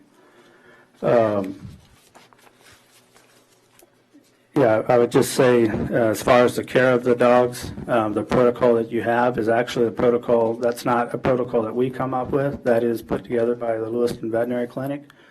So any animal care protocols, such as vaccination, dewormings, those are all at their recommendation. There's not, we're required to have an attending vet, and we value those relationships a lot. The vet usually comes out, I would say on average, every other week or something to that effect. So again, the protocol, the program vet care is something they put together, and that we follow their recommendations. So I don't know that I would have much to add. We did have one of our customers that we had visit our facility that had taken a video of the dogs and puppies when they were there, and we had them send that to Eric this afternoon. And I just thought I would share that. Maybe that kind of shows the adult dogs running, playing. We have an enclosure or a structure in there that has a little pool for the labs to play in the water, that type of thing. So just a little bit of enrichment for the adult dogs. So I don't know if you can. Well, yeah, so we have the first one is a facility that the current facility that he has. And then the next one is a facility that we have, a new facility that we have recently rebuilt. We have two of the applicants that have been approved. I believe it's been maybe 2-3 years ago. We have rebuilt completely new facilities there. So even though the old facilities were still working, we wanted something that we could be proud to show our customers and show them where their dog comes from. Every puppy that goes home, we make sure that they have our inspection reports, they have information, siren dam pictures, things like that to show where the dog comes from. So the first facility will be Menno Yoder. The other one, the first one, yeah.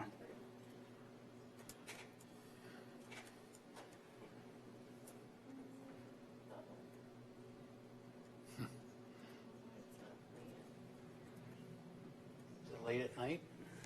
I played it once already to make sure it worked in here, no, it's not working. Okay.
This is a new facility that we rebuilt.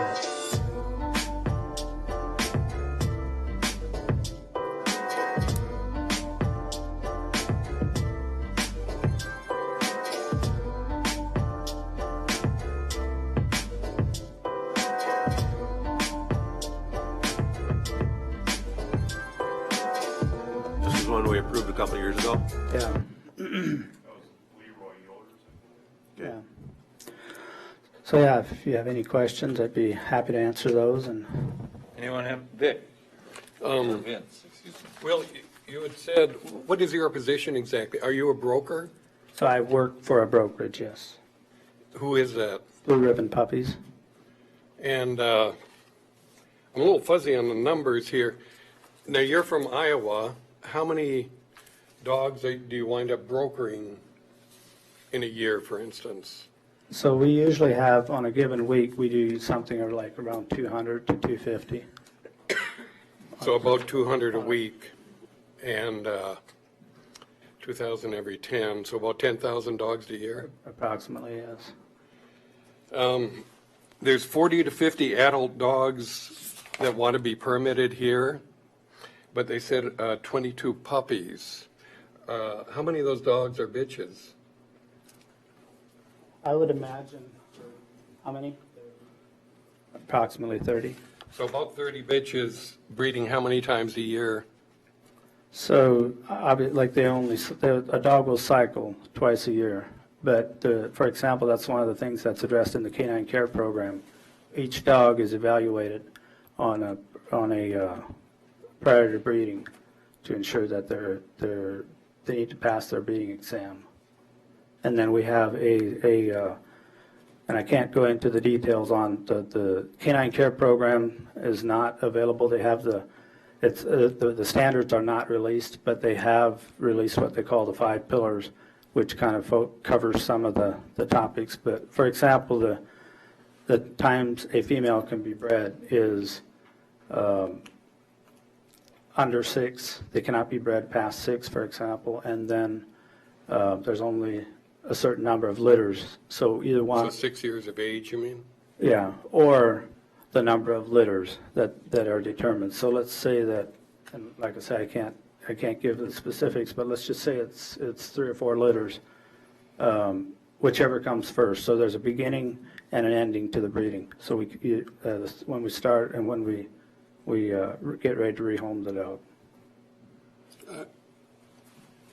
But if there's 40 to 50 adult dogs, I'm wondering, what's the number that's getting cranked out by the kennel in a year? So usually you can take a 5 puppy average on the number of females. So 5 times. A 5, so if it's 30 adult dogs, 30 breeding females, you can figure 5 as an average. 150. 50 puppies a year. And that's a number that you can, that's pretty standard. And you're a broker. When these puppies leave Menno Yoder's place, then what? So we do not ship a puppy that doesn't have a destination. In other words, or doesn't have a home. If the puppy's not sold, it doesn't leave. It's not like they sit in a warehouse somewhere waiting to be sold or to be purchased. We have, so we ask the breeders to submit what we call a booking form, and at 1 to 2 weeks of age, we have record of the litter, and then when the puppies are 7 to 8 weeks of age, we'll have a home for those puppies. And let's say there's a litter of 7 labs and there's only 5 sold this week, the other 2 stay until next week. So we don't ship unless they have a destination. And then about how many, that Pleasant View isn't, this is somewhere else, I'm taking it. Leroy Yoder. Is this where Menno Miller has a barn? This is the application, or Menno's new facility. That's what Menno Yoder just told. So how many square feet for these dogs that are being produced here about?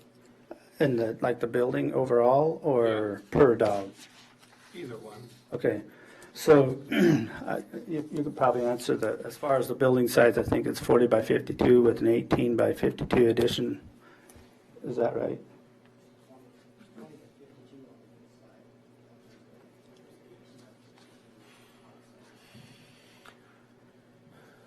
You say 20 by what? 20 by 52.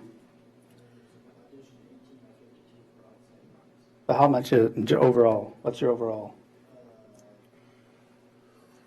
According to the application, it's 40 by 52 with an additional.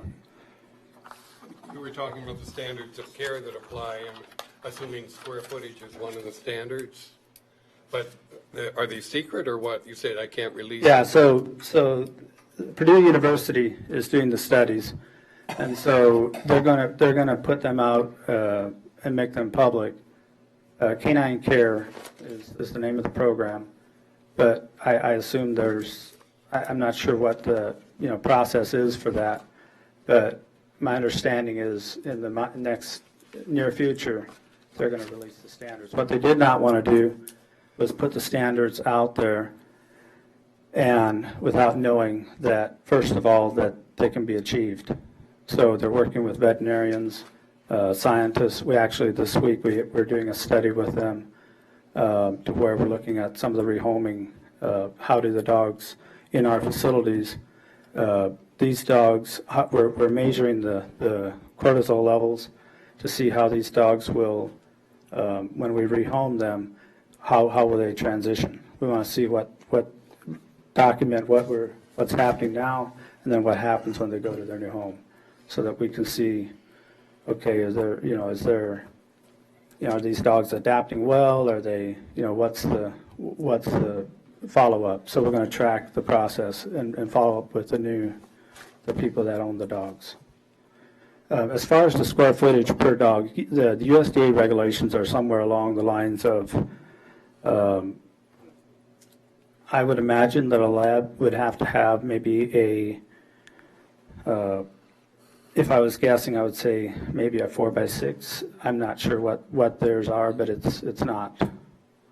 They're not very. I mean, every one of our facilities, far exceeds those standards. Okay, any other questions, Lynn? Well, I guess a little more clarification.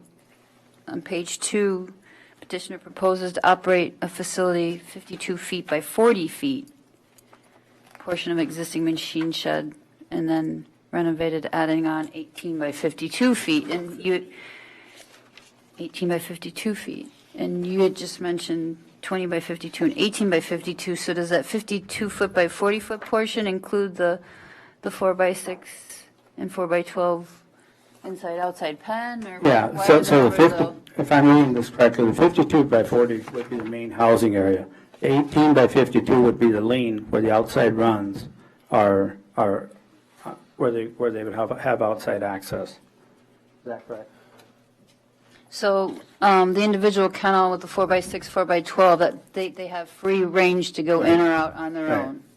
In addition to an outside, you said 4,000 square foot. Yeah, but we do that we do that morning and night, and they go out as a group, and it's supervised. Okay, but they also have the option to go on their Not own. unless, no, morning and night, we will let them out in the play area. Right, but the individual kennel, that's 4 by 6 inside 4 by 12, Yes. that they can do on their own? Yes. Okay.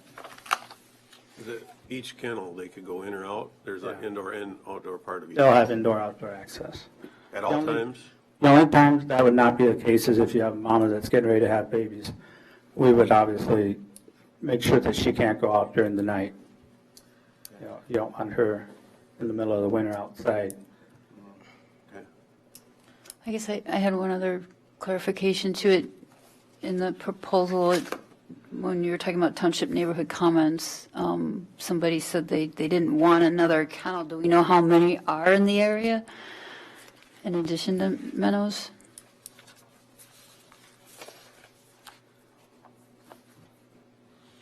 Do you know that answer offhand? So yeah, Leroy, Meadow, David. And We Utica or permitted 6 of them in Yeah, 2015. I'm guessing there's 7 if I was all in Utica or in St. Charles, Utica area. St. Charles? Okay, thank you. All at one, they came all at one time, 6 applications. That's just a place to grow dogs.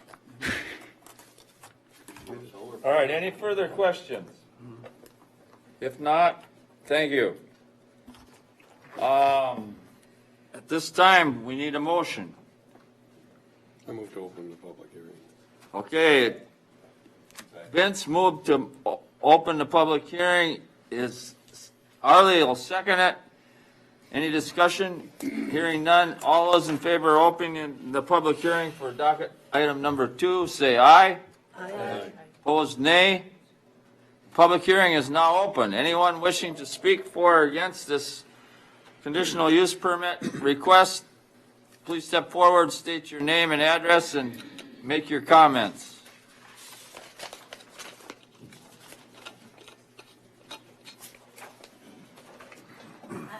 I'm Paula Wegeman. I live at 13778 County Road 35, St. Charles.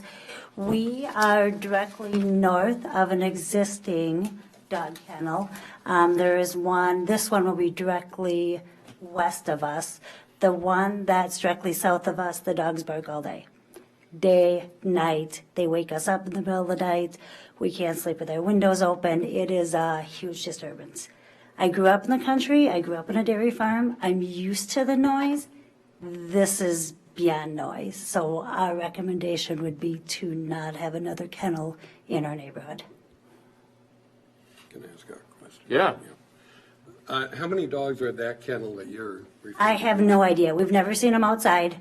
They're always inside. I have absolutely no idea, but there's a lot. I almost taped it, the sound of them barking, to bring tonight to tell you how disturbing it was.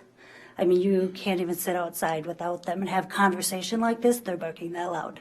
And then how far are you from this proposed kennel about? So we are right across 35. So I would say maybe quarter mile. So we're straight across the highway. Thank you very much.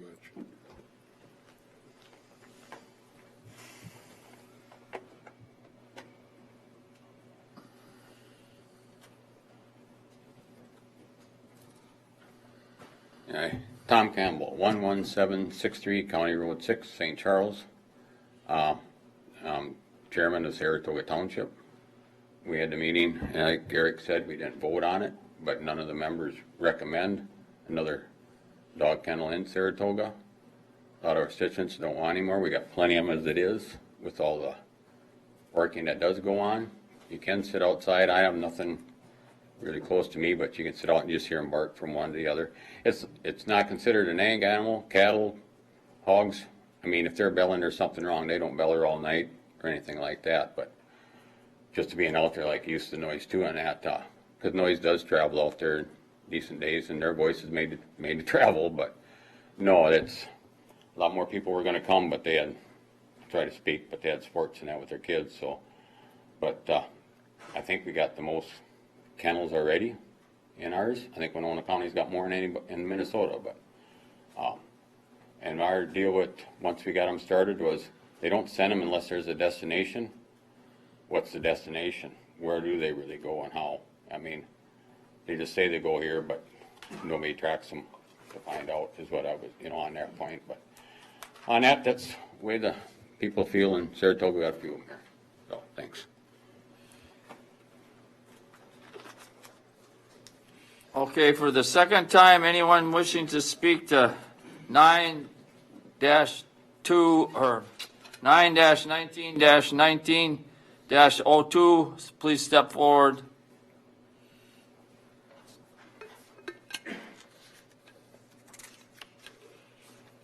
Hi, my name is Roger Tom, and I live on Keller Drive, 13599. And right across from our property is one of these here dog kennels. And they bark all night long. They howl like coyotes. Not only that, but then when they settle down, then the outside dogs, they start barking. So we gotta, like Paula there, you know, we have to keep our windows shut. I mean, we can't have them open. So I'm just want to reiterate what she, you know, said. It's true. We got one down on 35 where she mentioned, and anyway, I don't hear enough about those, but I never see them out. I never see them out across from us, but I certainly hear them. So I'm opposed to this. You know, it's supposed to be out in the country living peacefully, but there's no peace out there. I mean, there's traffic like I-90 but there all the time. And I don't know. I think enough is enough. And again, I am totally opposed against it. We don't need any more kennels out there. What Tom said is true. Winona County has more of these kennels than any other county in the state. I mean, all of you should know how many are out there, right? So, I don't know what else to say. I mean, perhaps maybe you should put one in your backyard and, you know, then you determine if it's right or wrong. Thank you.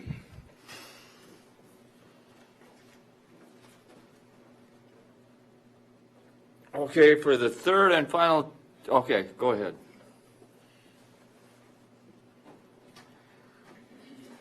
Hi, my name is Dan Nelson. I live at 29336 Millard Road, Utica. The closest kennel to me is probably almost a mile away. I can hear them barking from my house. It's not obscenely loud, but I couldn't imagine living, what's a setback that's allowed for that? How close can a kennel be to a home? I'm not exactly sure. Eric? Well, there's no defined setback for kennels. It seems kind of ridiculous. I think it ought to be about 10 miles myself, but I don't think anybody here would want to live next to one. I can't imagine that you would. I mean, to make us live next to them sounds ridiculous to me. We have too many now. One more is way too many. That's my opinion. It's Tom's opinion. He's our elected official. I don't think they belong in Saratoga Township. Somebody else wants them someplace in Winona County. I guess you can have them, but that's how I feel about it, so thank you. Thank you. Anyone else wish to speak to PC docket 9-19-19-02?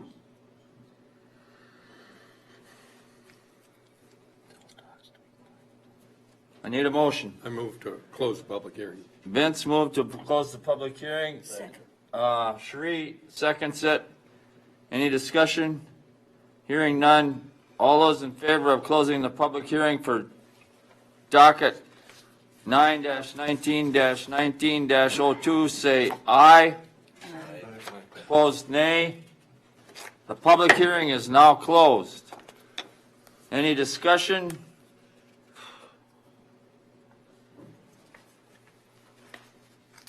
Okay, then we need to go to the findings of fact and the conditions. What page we got to, Vince? 159.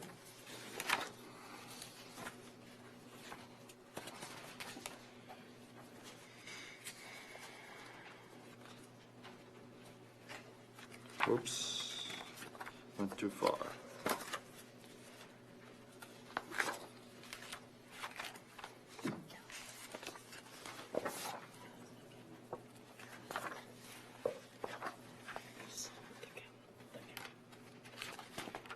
Findings of fact.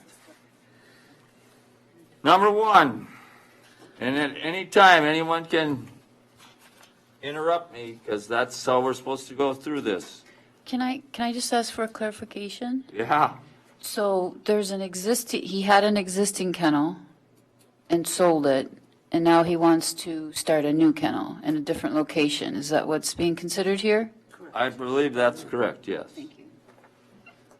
Okay, number one, number two, Number two, to me, this is not compatible, and it's not separated by enough distance.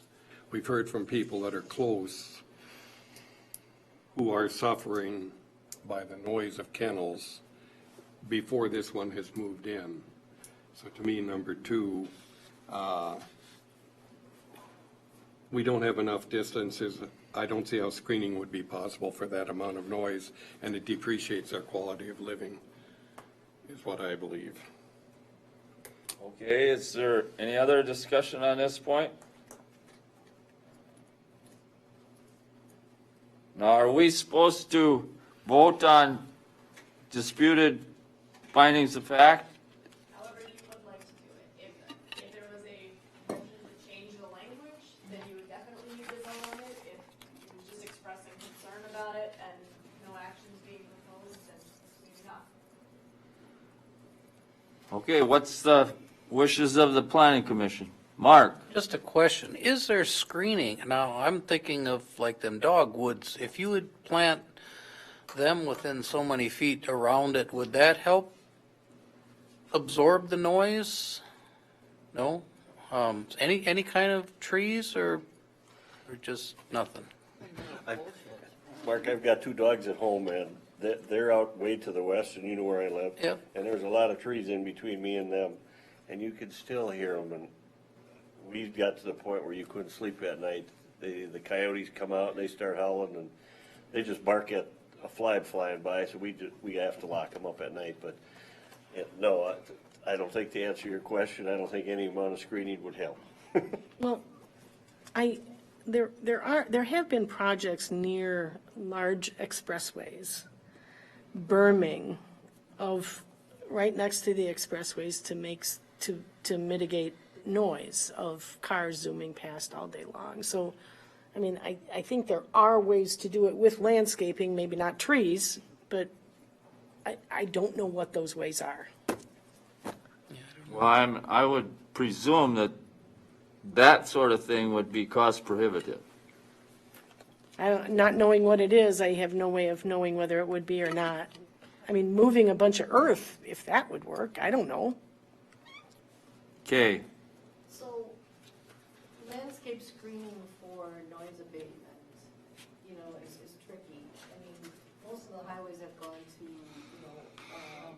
sound barrier walls as opposed to berms with multiple layers of evergreen. Some of that's because of salt, but some of it is also because of the amount of layers that you need to get enough noise screening. So berming something and putting evergreens, like white cedars, which are known also as arborvitaes, certainly would help. But if you're talking about putting it too close to the edge of a kennel, like an outdoor run, you're gonna impede some air movement, that is part of maintaining healthy animals. But high-pitched shrill barking or multiple dogs barking, I don't know of any plant material that's really gonna completely screen or muffle that. okay, do we want to discuss number two further or go on? Does anyone request a vote on number two?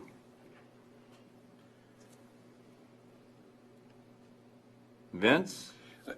I think we should change it, to me, 2 and 3 both. It's borne out that there's already a surplus of kennels in existence in the area, and that another kennel only adds to it. This isn't 2 dogs, this is 50 wanting to be 75. And to me, it's unfair to the neighbors to have in the findings of fact that they will not have an adverse effect upon adjacent residential properties.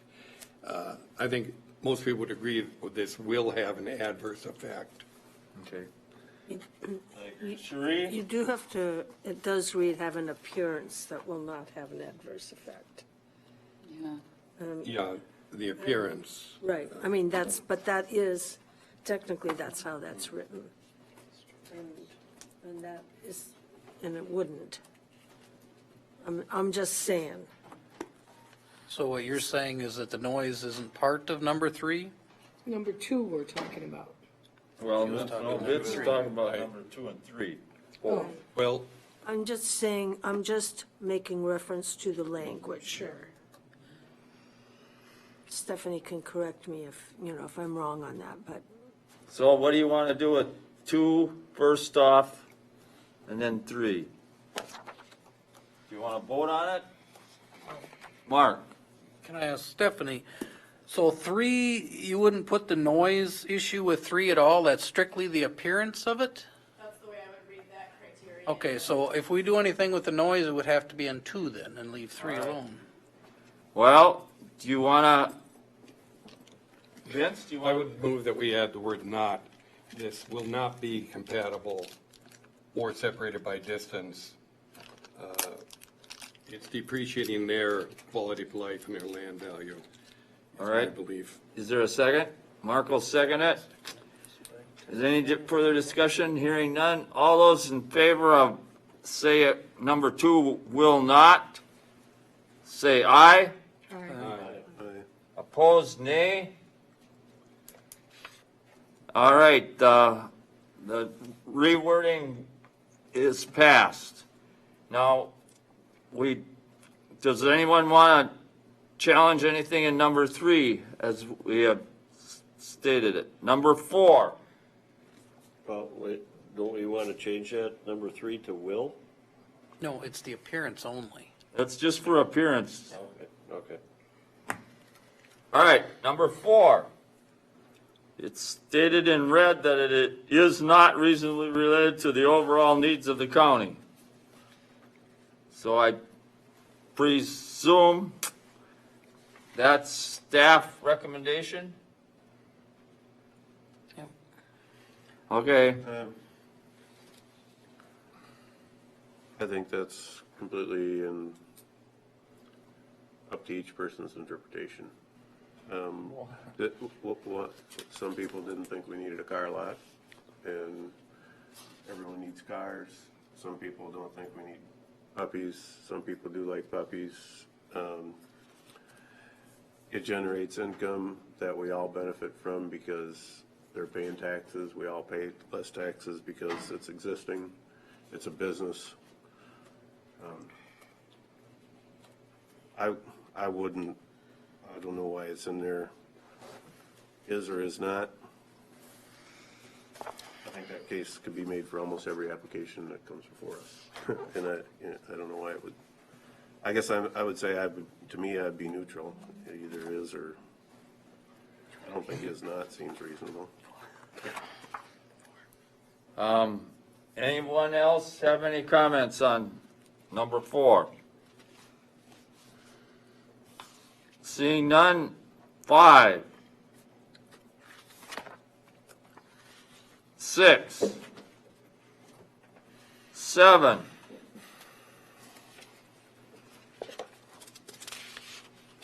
8, 9.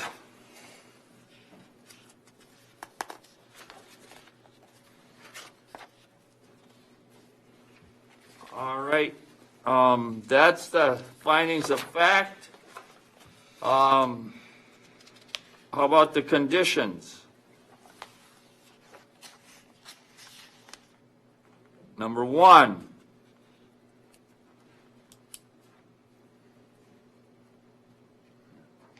Number 2. Number 3. Number 4. Number 5.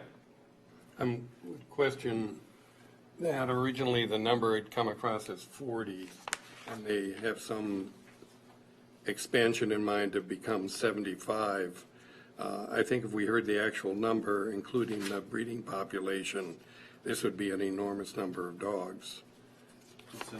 Adult dogs. Yeah. Well, I mean, the adult dogs generate little dogs. To me, it sounds. Yeah, that would be part of the. Wasn't it limited some years ago when all the kennels were coming in at once? We were trying to tamp down the numbers at that time. I think the Leroy one was 145 adult dogs, wasn't it? Or-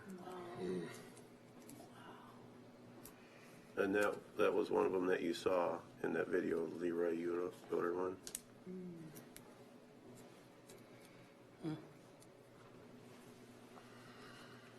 Okay, does anyone wish to do anything with this one?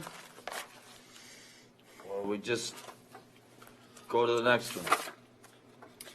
Vince? Do we agree that that's a reasonable number of dogs as a? Well, that's what they proposed. Well, it says dog numbers amount, page 3, approximately 40 to 50 adult dogs would like to be able to expand. So is this asking for a new kennel or asking for a kennel to be expanded? Well, in one case, it's now, and in this case, it's Future. it's with future expansion. Does that clarify your question? Why did they sell the other kennel? You'll have to ask them. Yeah. What?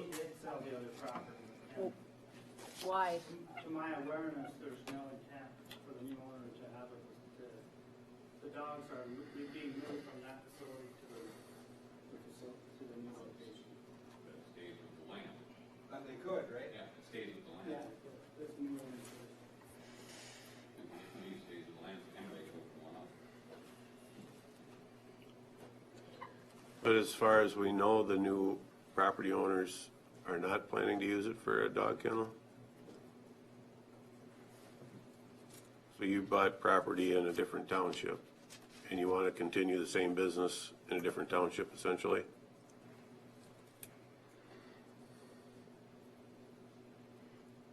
And the other 5 kennels are in Saratoga? No. 7 in area, I believe. About 6 miles. Largely Utica, Utica and Saratoga or something. St. Charles has a couple. yeah. In that township area, Utica, St. Charles, Saratoga. Let's go on to, whoops, Kelly. I'm sorry, I just have another question. I was confused as to the size of the inside building and the lean-to. The proposal, the application materials say 52 feet by 40 feet, which is a portion of an existing machine shed. So is that 52 feet by 40 feet inside? 20 feet on the inside the machine shed, and there's another 18 foot lean-to on the south side, with very window with the curtain on it. Okay, so this should read 52 feet by 20 feet portion of an existing machine shed. And with an additional 18 by 52 lean-to outside. Is that correct?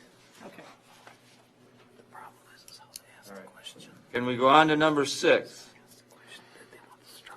Under the condition. I guess that's been explained. Number 7.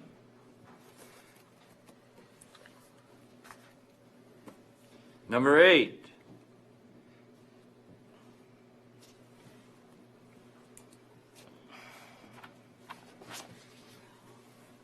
Okay.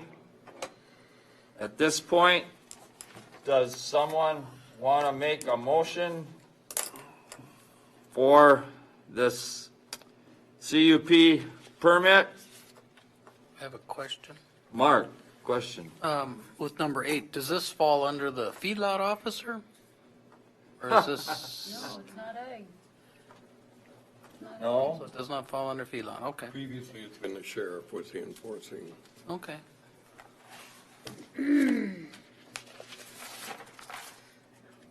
So from practical experience, Mark, nobody will ever go out there. No, they've been inspected regularly, and the sheriff has Nobody will done go out there. surprise visits. I've visited a number of the sites myself after we approved them, and, Planners have also. yeah, After one of them was permitted. and I don't agree with that statement at all. Well, I've seen very little evidence in my past that anybody ever checks anything. Lynn? It is always hard for there to be follow-up for insurance of compliance. But Steve, you've been to other ones. Is there constant barking? What would make a dog bark constantly if a dog's being well cared for and has enough space and food and socialization? What would cause that? The ones I've witnessed is what I would expect for a dog kennel. And the ones, you know, the quality of the facilities are, I've been in a lot of houses that are not nearly as nice as these kennels are. Seriously, in-floor heating, all tiled. The interiors of these buildings are, you know, like I say, as nicer than many of the houses that many people live in. And the one you saw on there is a fair representation of the ones that I've visited. So it sounds like there's a different number of residents per kennel. If there's a kennel out there that's got 175. 145 is, I think that was the largest. Yeah, most of them I think were 50. Yeah. Mm-hmm. Okay, I have another question. Okay. Sorry. So, were you planning to expand the indoor facility when you expand to 75 adult dogs? Or is that inside facility going to remain at 52 feet by 40 feet? I mean, by 20 feet, sorry.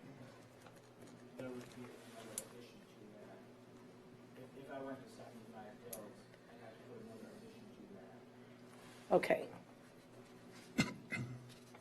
Now, is that got to be in this conditional use permit? It is. The two, there was the indoor one and the proposed one that would be on the outside. That was, I mean. No, he said he'd have to expand the indoor. He'd have to if he expand were the to indoor one, expand to too. 75 dogs. In the space that he's shown on the layout on the outdoor. I mean, I saw the aerial view of it. Wasn't it in our packet? I know I saw the aerial view of it. And there was one that was already existing, and we saw the video of it, and right there.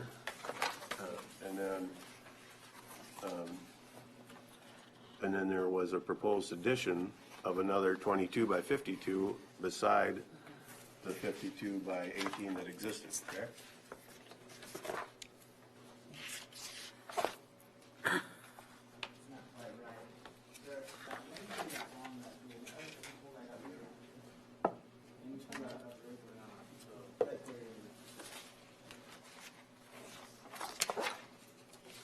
There's an 18 by 52 that is a machine shed that you intend to convert right now, is that? There's a lean-to on the south side that is a lean-to 18 by 52, and that would be where my dogs go on the outside. Okay. And then on the inside, the machine shed would be a 20-foot. That would be from the inside. So if I wanted to expand, I'd have to go probably on the west side of this machine shed and have another lean-to going out where the dogs go on the outside. So what you've shown us here is for the 40 to 50. If you want to go to 75, then you're not really bringing that proposal before us tonight? You mean 75? Yeah. What I told Eric, he had mentioned an amendment later on, but I said, I'm here tonight, why do I want to have an amendment 2 years from now? Well, because if we can't see what the proposal is for how you're gonna house the 75 dogs, this proposal would accommodate 40 to 50, is that right, Eric, then, or? Yeah, you know, there was a black and white graphic that he submitted too. And that's why I think that generated the GIA, the aerial map of that. Yeah. That was part of their application.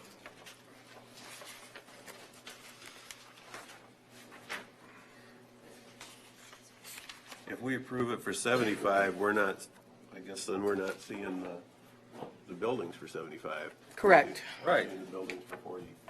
Correct. And if you did approve it for 75, it would not meet the space standards per dog. Well, not until He would have, Right. he would have So to you'd comply have with to, that. the CUP would have to include the plans for the expansion if you want to go to 75 at this point in time. So this would allow, the way it is right now, the way it has been applied for, that would give you 20.8 square feet per dog at 50 dogs.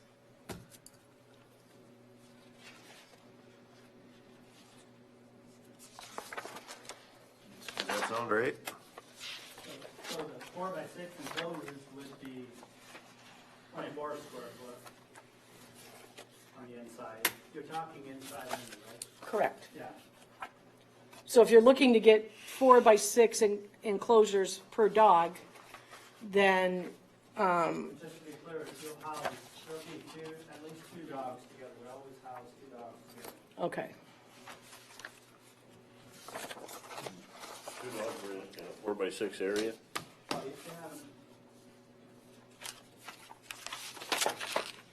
So the inside is a 4x6, which is 24 square foot, and then the outside is a 4x12, which is another 48 square feet. But the inside They're area, connected. they are They connected. can go in or out. Yeah, they have a They doggy, can open the doors they have a themselves. doggy door where they go in and out. Okay. And the other thing I would like to say, if I may, you know, I think you could see when the labs came out of that facility, they knew where they were going. They went for the water, whatever. There's toys out there. It was very obvious. They were not, they were socialized dogs. And what I would say is, I'm not here at these facilities every day, but I can assure you that if you were to accompany us on any day of the week, I can take you to any one of these facilities, and I will let the dogs out in the yards, and it'll be very obvious to you that they know where the yard is, and they know where their enclosure is. When we kennel them, they'll go back in their enclosure. And you don't do that if you don't let your dogs in the yard. So I'm just saying, we take very good care of our dogs, and I refuse to be told that we don't socialize our dogs, put them in the yards, that type of thing. It's very obvious, and I'd be very happy just to show that if some, you know, we do that because we enjoy doing it, not because we're asked to do the socialization. Can I ask for clarification from him? Yeah, go ahead. Mr. Yoder, I just don't know that much about dog behavior, especially when they're living in group. So dogs get excited and they bark. Typically bark all night? So here's what I would tell you is normal behavior. You anytime you feed, yes, the dogs you're gonna have barking.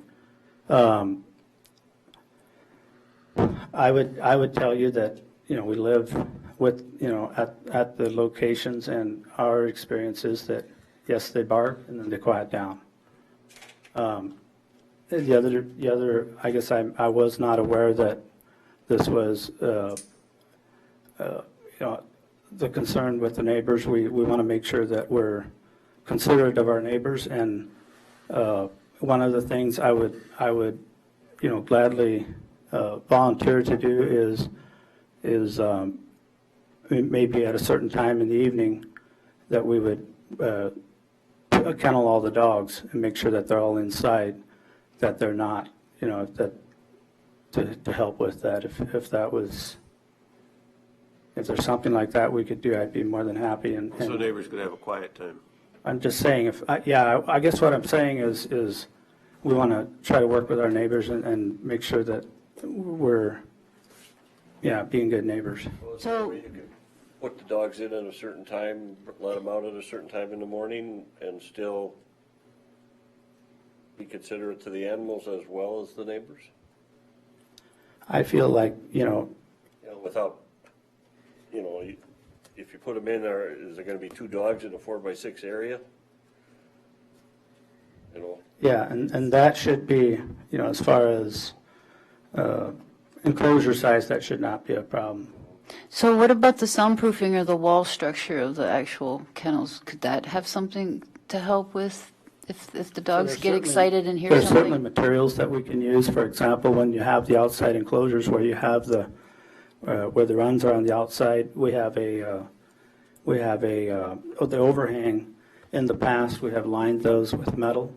And if you have metal on that and you have metal on the back wall, that creates Buffer? it echoes, that type of thing. And that's certainly something that we could use a different material there to try to make so that the sound doesn't, because I will say that that's something we've noticed, and we're trying to, on the new facilities, to address that.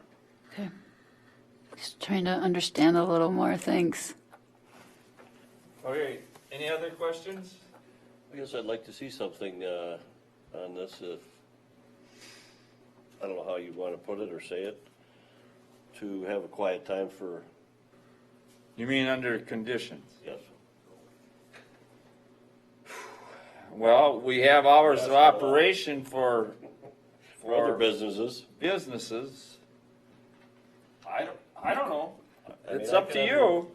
I can understand, and I'm all for it, I guess, but I can understand the neighbors just having 2 dogs. I can't imagine having 50 dogs out there barking. I'd probably be in jail.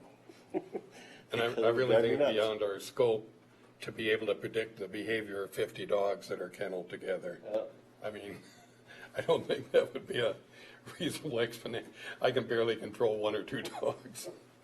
Well, in my case, I got 1 dog, and Lord knows how many coyotes I got. Yeah, that's what I'm accustomed So, to, is the coyotes. some nights, you get the coyotes going, and the 1 dog will drive you crazy, much less 50 of them. So I think there should be something, And I think that'd be very reasonable. I mean, for everybody involved. Okay, make a suggestion. I suggest we have something in. So you're suggesting perhaps we do something like Like a time- hours? Like an 8 to 6 or whatever, you know, something that we can all, I think you could go 8 hours reasonably without having the dogs. Like, what we don't want to do is so we put the dogs out in the morning so they go do their business, and we don't want to, I think that'd be reasonable. I think an 8-hour, I mean, at least they'd get a good night's sleep with people. You know. Like 9 PM to 5 AM? Right now, they're inside, you can't sleep, so what? Oh, you're still getting the noise. What difference that gonna make? Who's gonna patrol it? I tried. I don't know, but who's gonna patrol it? I mean, you just spend 2 nights out there, and you'll No, understand the mess. yeah, Sit here and I can't imagine. If there was a feedlot one next to it, it'd go down, farther down, immediately. This is not a. That is in condition. And this stays with this also stays with the land, so if somebody else moves in and does it, why do you go back? A lot of coffee getting drank here. Eugene? Could, Okay, Mr. Chair, it's very difficult for our sound recording to be able to pick up audience members who are not speaking into the microphone. okay, you state that this is addressed in condition 8?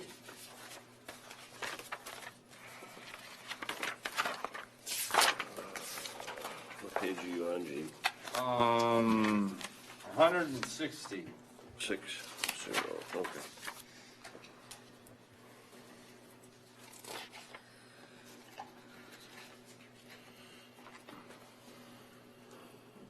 It might not be an exact word, but I remember when we were in here, that if we had a problem, that neighbors had a problem, they were to notify the sheriff to come out and inspect our facility.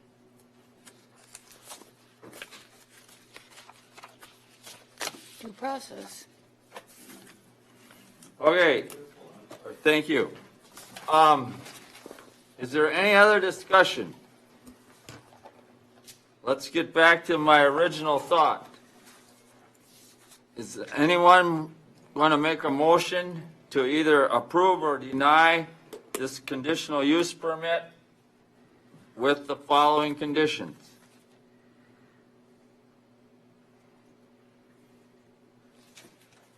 I'll make a motion to approve it with the conditions and the findings of fact. Okay? Steve has made a motion to approve. Is there anyone that will second this motion? Is there anyone? Discussion? Could we have discussion on it? I don't think so Not until we till get a it's- section. Not till it's second. There has to be a second, otherwise it fails for lack of a second. Back to regular. And how many times do I have to ask for that? I'll second. Is there a second to this motion? Just seconded. I'll second. Yeah. Three seconded, all right, So discussion? I believe so. Did we not already determine that the way it has currently been applied for, the space would not accommodate the 75 dogs? Well, yeah, but that's not, that's in the future. He'd have to apply for another permit, No, right? not the way this is written. This is written as he could just do it. That's that is condition number 5. Limit the number of adult dogs to 75. And I thought we had said that the way it is configured, it will only accommodate 50 right now. And he would have to expand if it were to go to 75. Eric, does he need a development certificate to build? But that doesn't have anything to do with this conditional use permit. Yes, it does.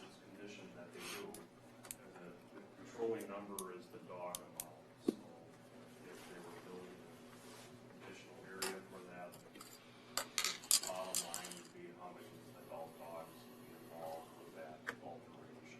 As long as it was kept that, would be compliant with the conditional use permit, size and consideration, then you should think about adjusting condition number 5 to a lower amount. Question. Mark? Did I understand that? But if we approve him for 75 and wants to start out at 40 or whatever, in 2 years from now expand to that, it's an ag building, so he would just come and request a, It would be agricultural. it's not an agriculture building then? It's a, okay, Zoning permit and okay, require a building permit. okay.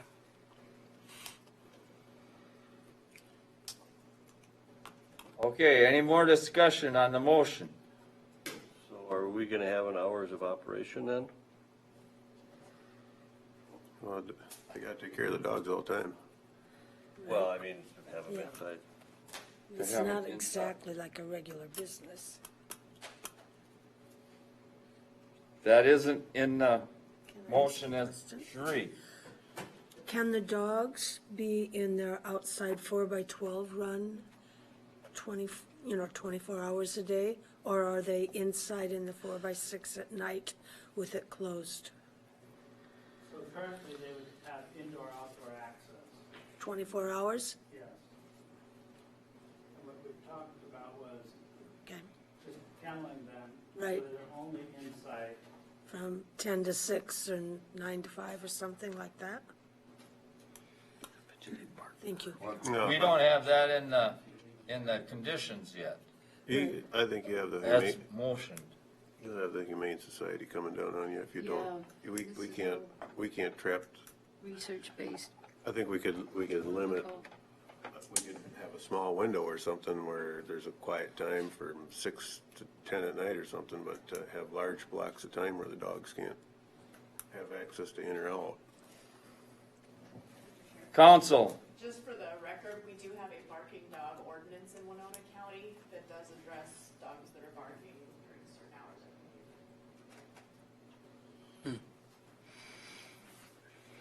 release these citations. Mark? And how would that pertain to,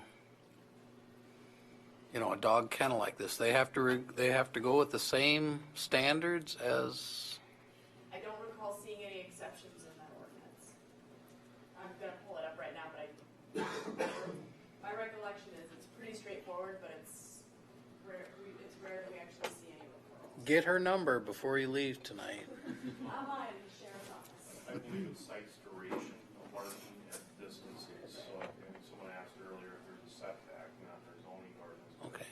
The barking, the March ordinance, the sheriff has a mythology that they follow if they follow up the complaints after scanning on, I think, at someone's residence, and they would have to observe occurrences and all of this, things like that.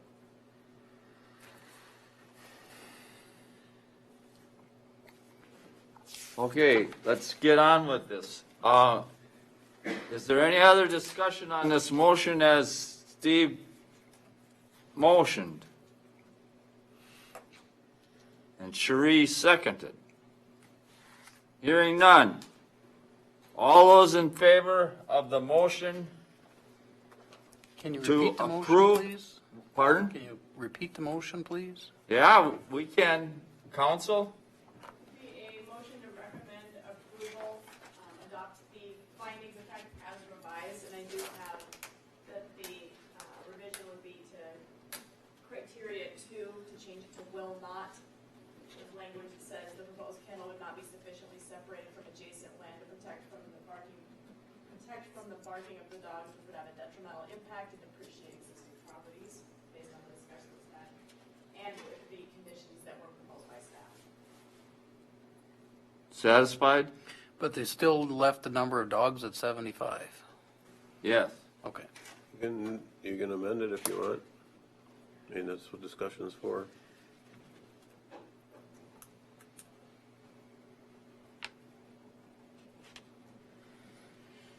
It would be a small compromise. When we agree with findings of fact, are we recommending approval of the kennel? I said conditions in.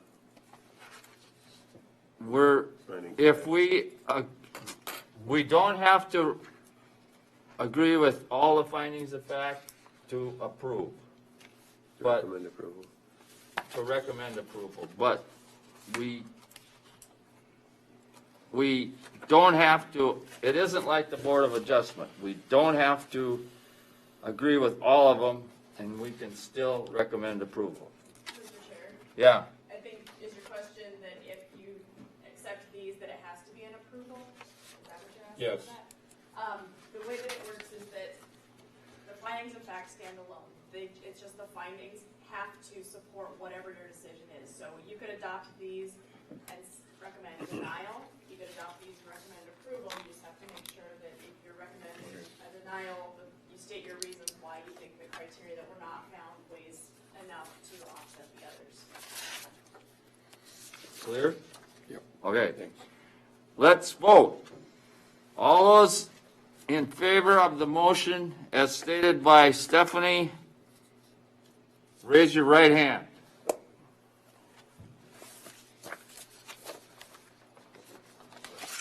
Seven. Okay, all those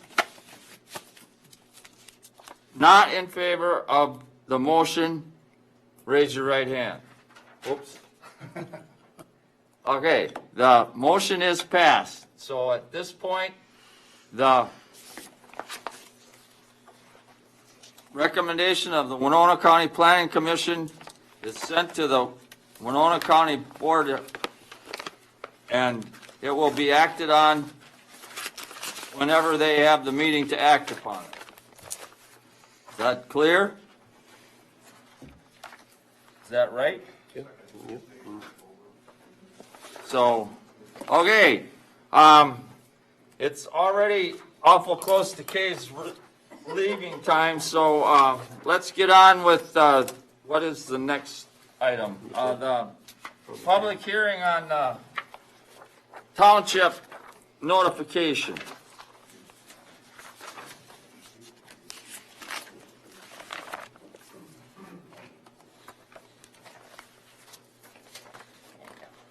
findings of facts are. Okay, have a great time on that.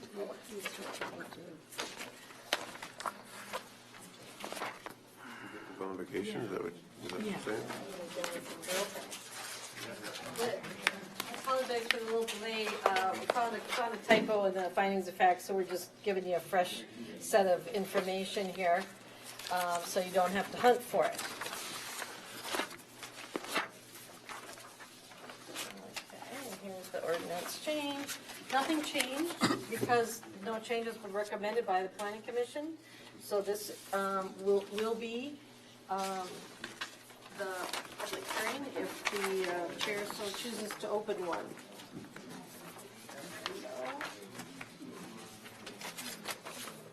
There's the ordinance. That's all this is. Now, who's gonna give us background material here? Is that UK or? Why is everything taking so long tonight?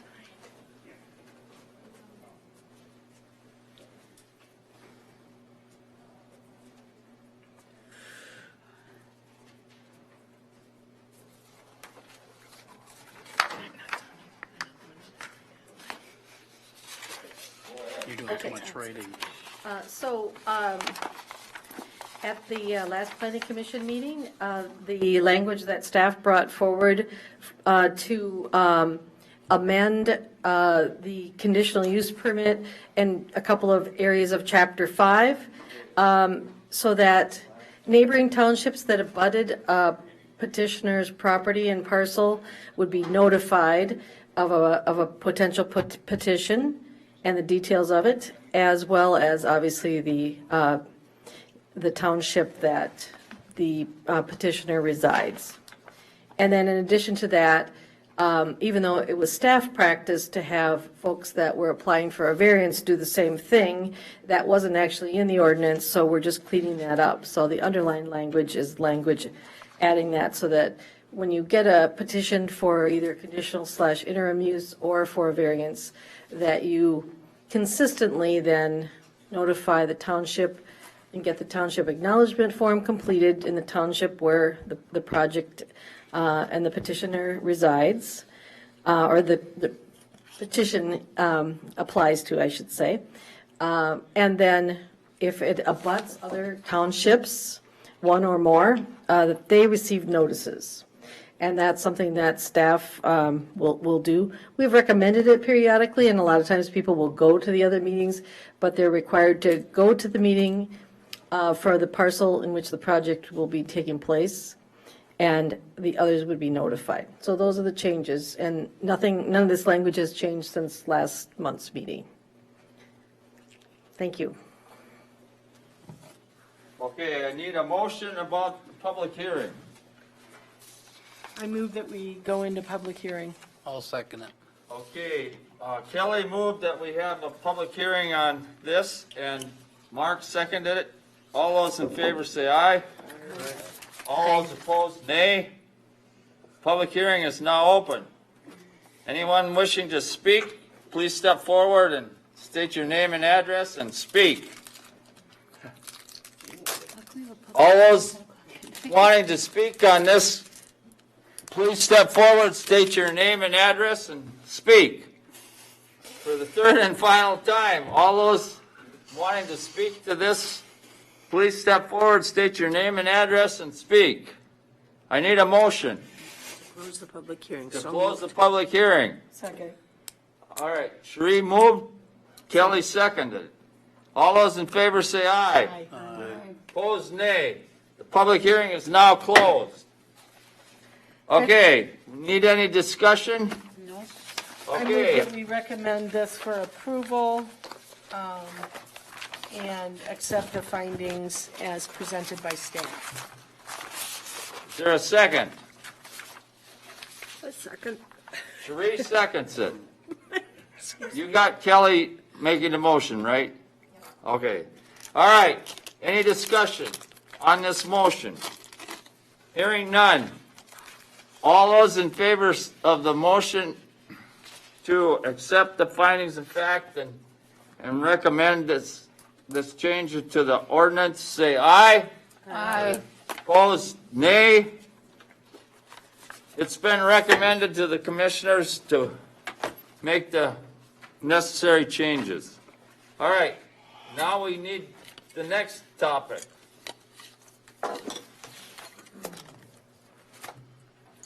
We did a little better on that one.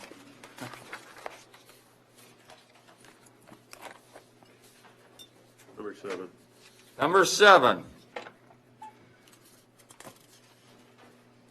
So this item is picking up our discussion on the large-scale solar energy systems.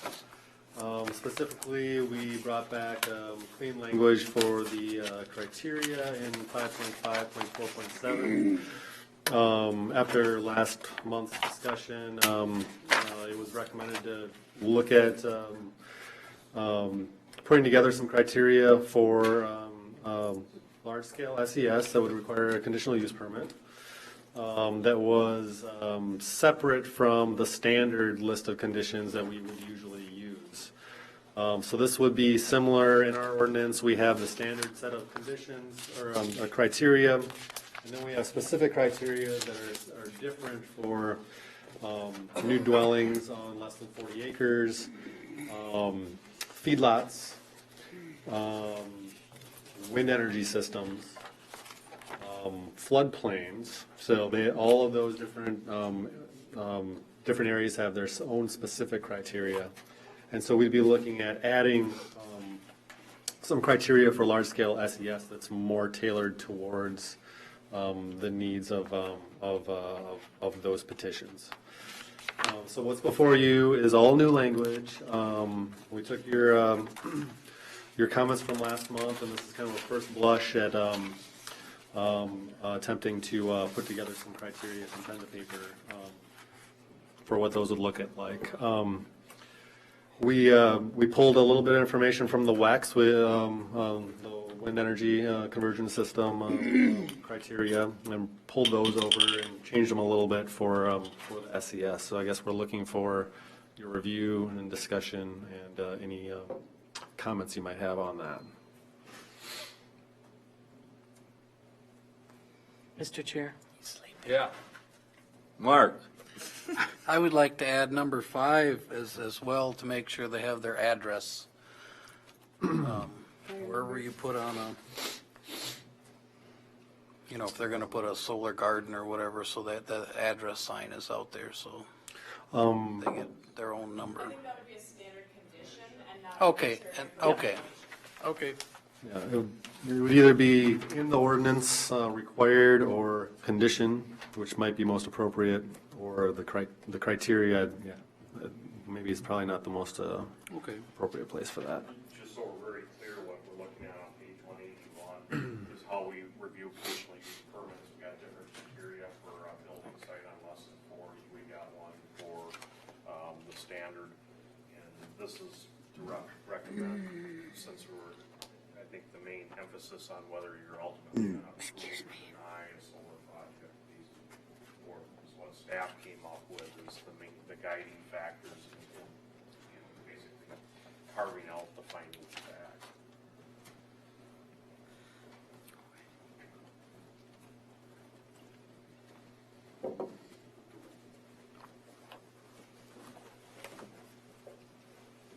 Yeah, this looks like it covers mostly what we've talked about when we've talked about solar farms, right? I mean, the soil class is in there. Glare, stray voltage, I don't know how you can evaluate that before it's built, though. Your table section, it's what falls, we just did the township, now we're doing the solar stuff. Should be the next page here. We're looking at this. The only deviation is that we've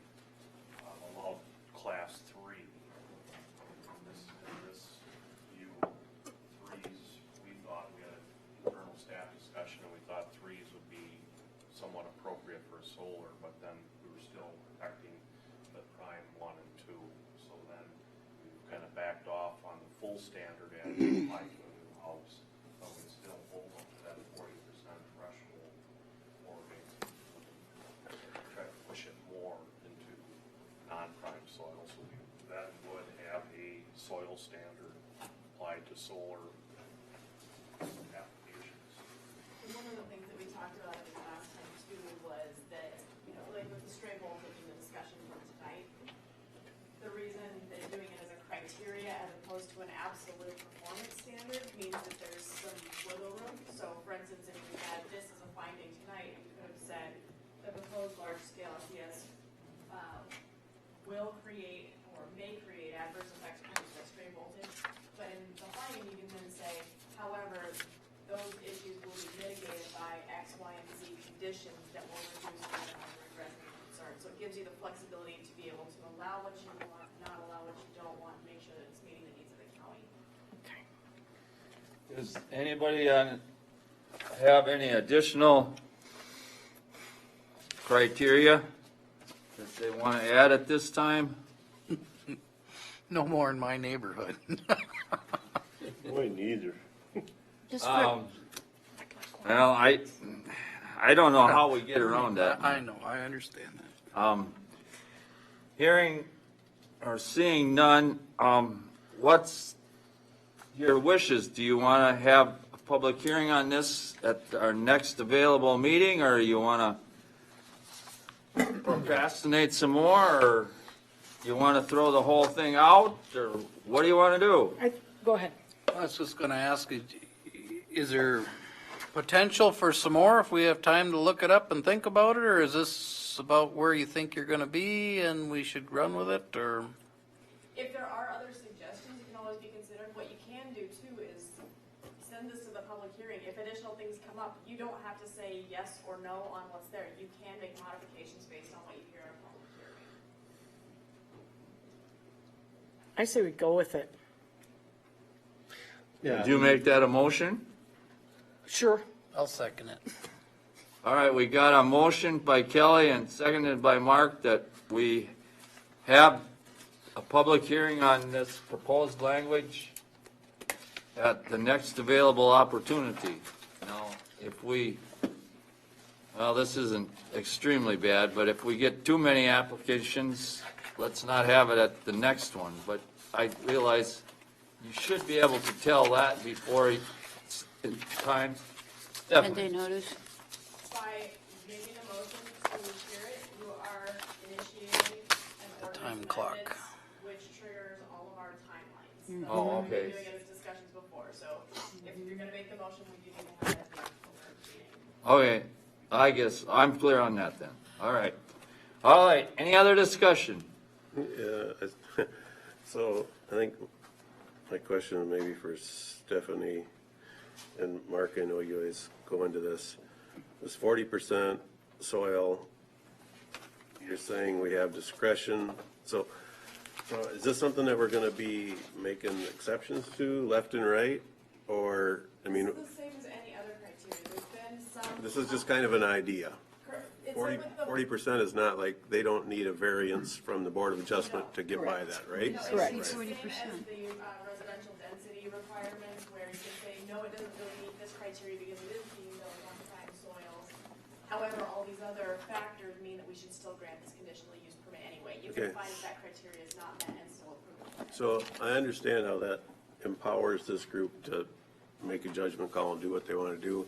As an applicant, that makes it like a moving target to me. It's like, I don't know what bag, who's going to be sitting on the planning commission that particular time and how they're going to rule on it versus if it was just, this is what it's got to be, 40%.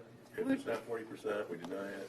Where do you see 40%? I don't know, condition 4. Condition 4 in the proposed language. Whatever last, so. It's on page I'll 181. I'll support the motion, but I think, I think the idea is that that is the standard to strive to for everything to meet. What the goal of attaching conditions to a conditional use permit is to mitigate any issues. So they could say, yes, it is technically prime soil, but what's the condition not used that way in forever, and there were all these reasons why the fact that it was on prime soils didn't matter as much. It's the same kind of thing. You just want to give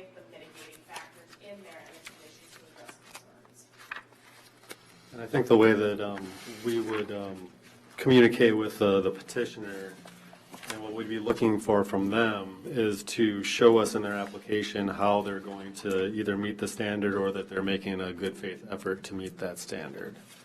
So how are they, what are they doing to minimize disruption to the current agricultural activities there and to locate on class 3 to 7 soils? I think it's all good. I was looking at the memo in the Minnesota statute. Guidelines, I just, I don't expect maybe more, so. Either we're gonna have a number we're gonna meet or not, but if Mark's good with it, I'm good with it. All right, let's vote on the motion to have a public hearing on this proposed language. All those in favor, say aye. Aye. Opposed, nay. The motion is carried. So Stephanie can start her clock. All right, we need a Board of Adjustment update. There were no petitions, and the Board of Adjustment did not meet today. All right, then we need a County Commissioner update. The county board approved the Mike Chairman requested Dalton Weston. I didn't hear that. Mike Chairman, You weren't here last month, but the one that you weren't here for, the county board approved. Okay. I have a question. What happened to the one that you tabled the month before? It went away, right? Easy wheels. Okay, Yeah, we got a second. Went away. all right. Now we're clear. Now I need another motion. Mark, so moved, that we adjourn. Kelly seconded it. All those in favor say aye. Aye. I'm not gonna ask for nays. The meeting is adjourned.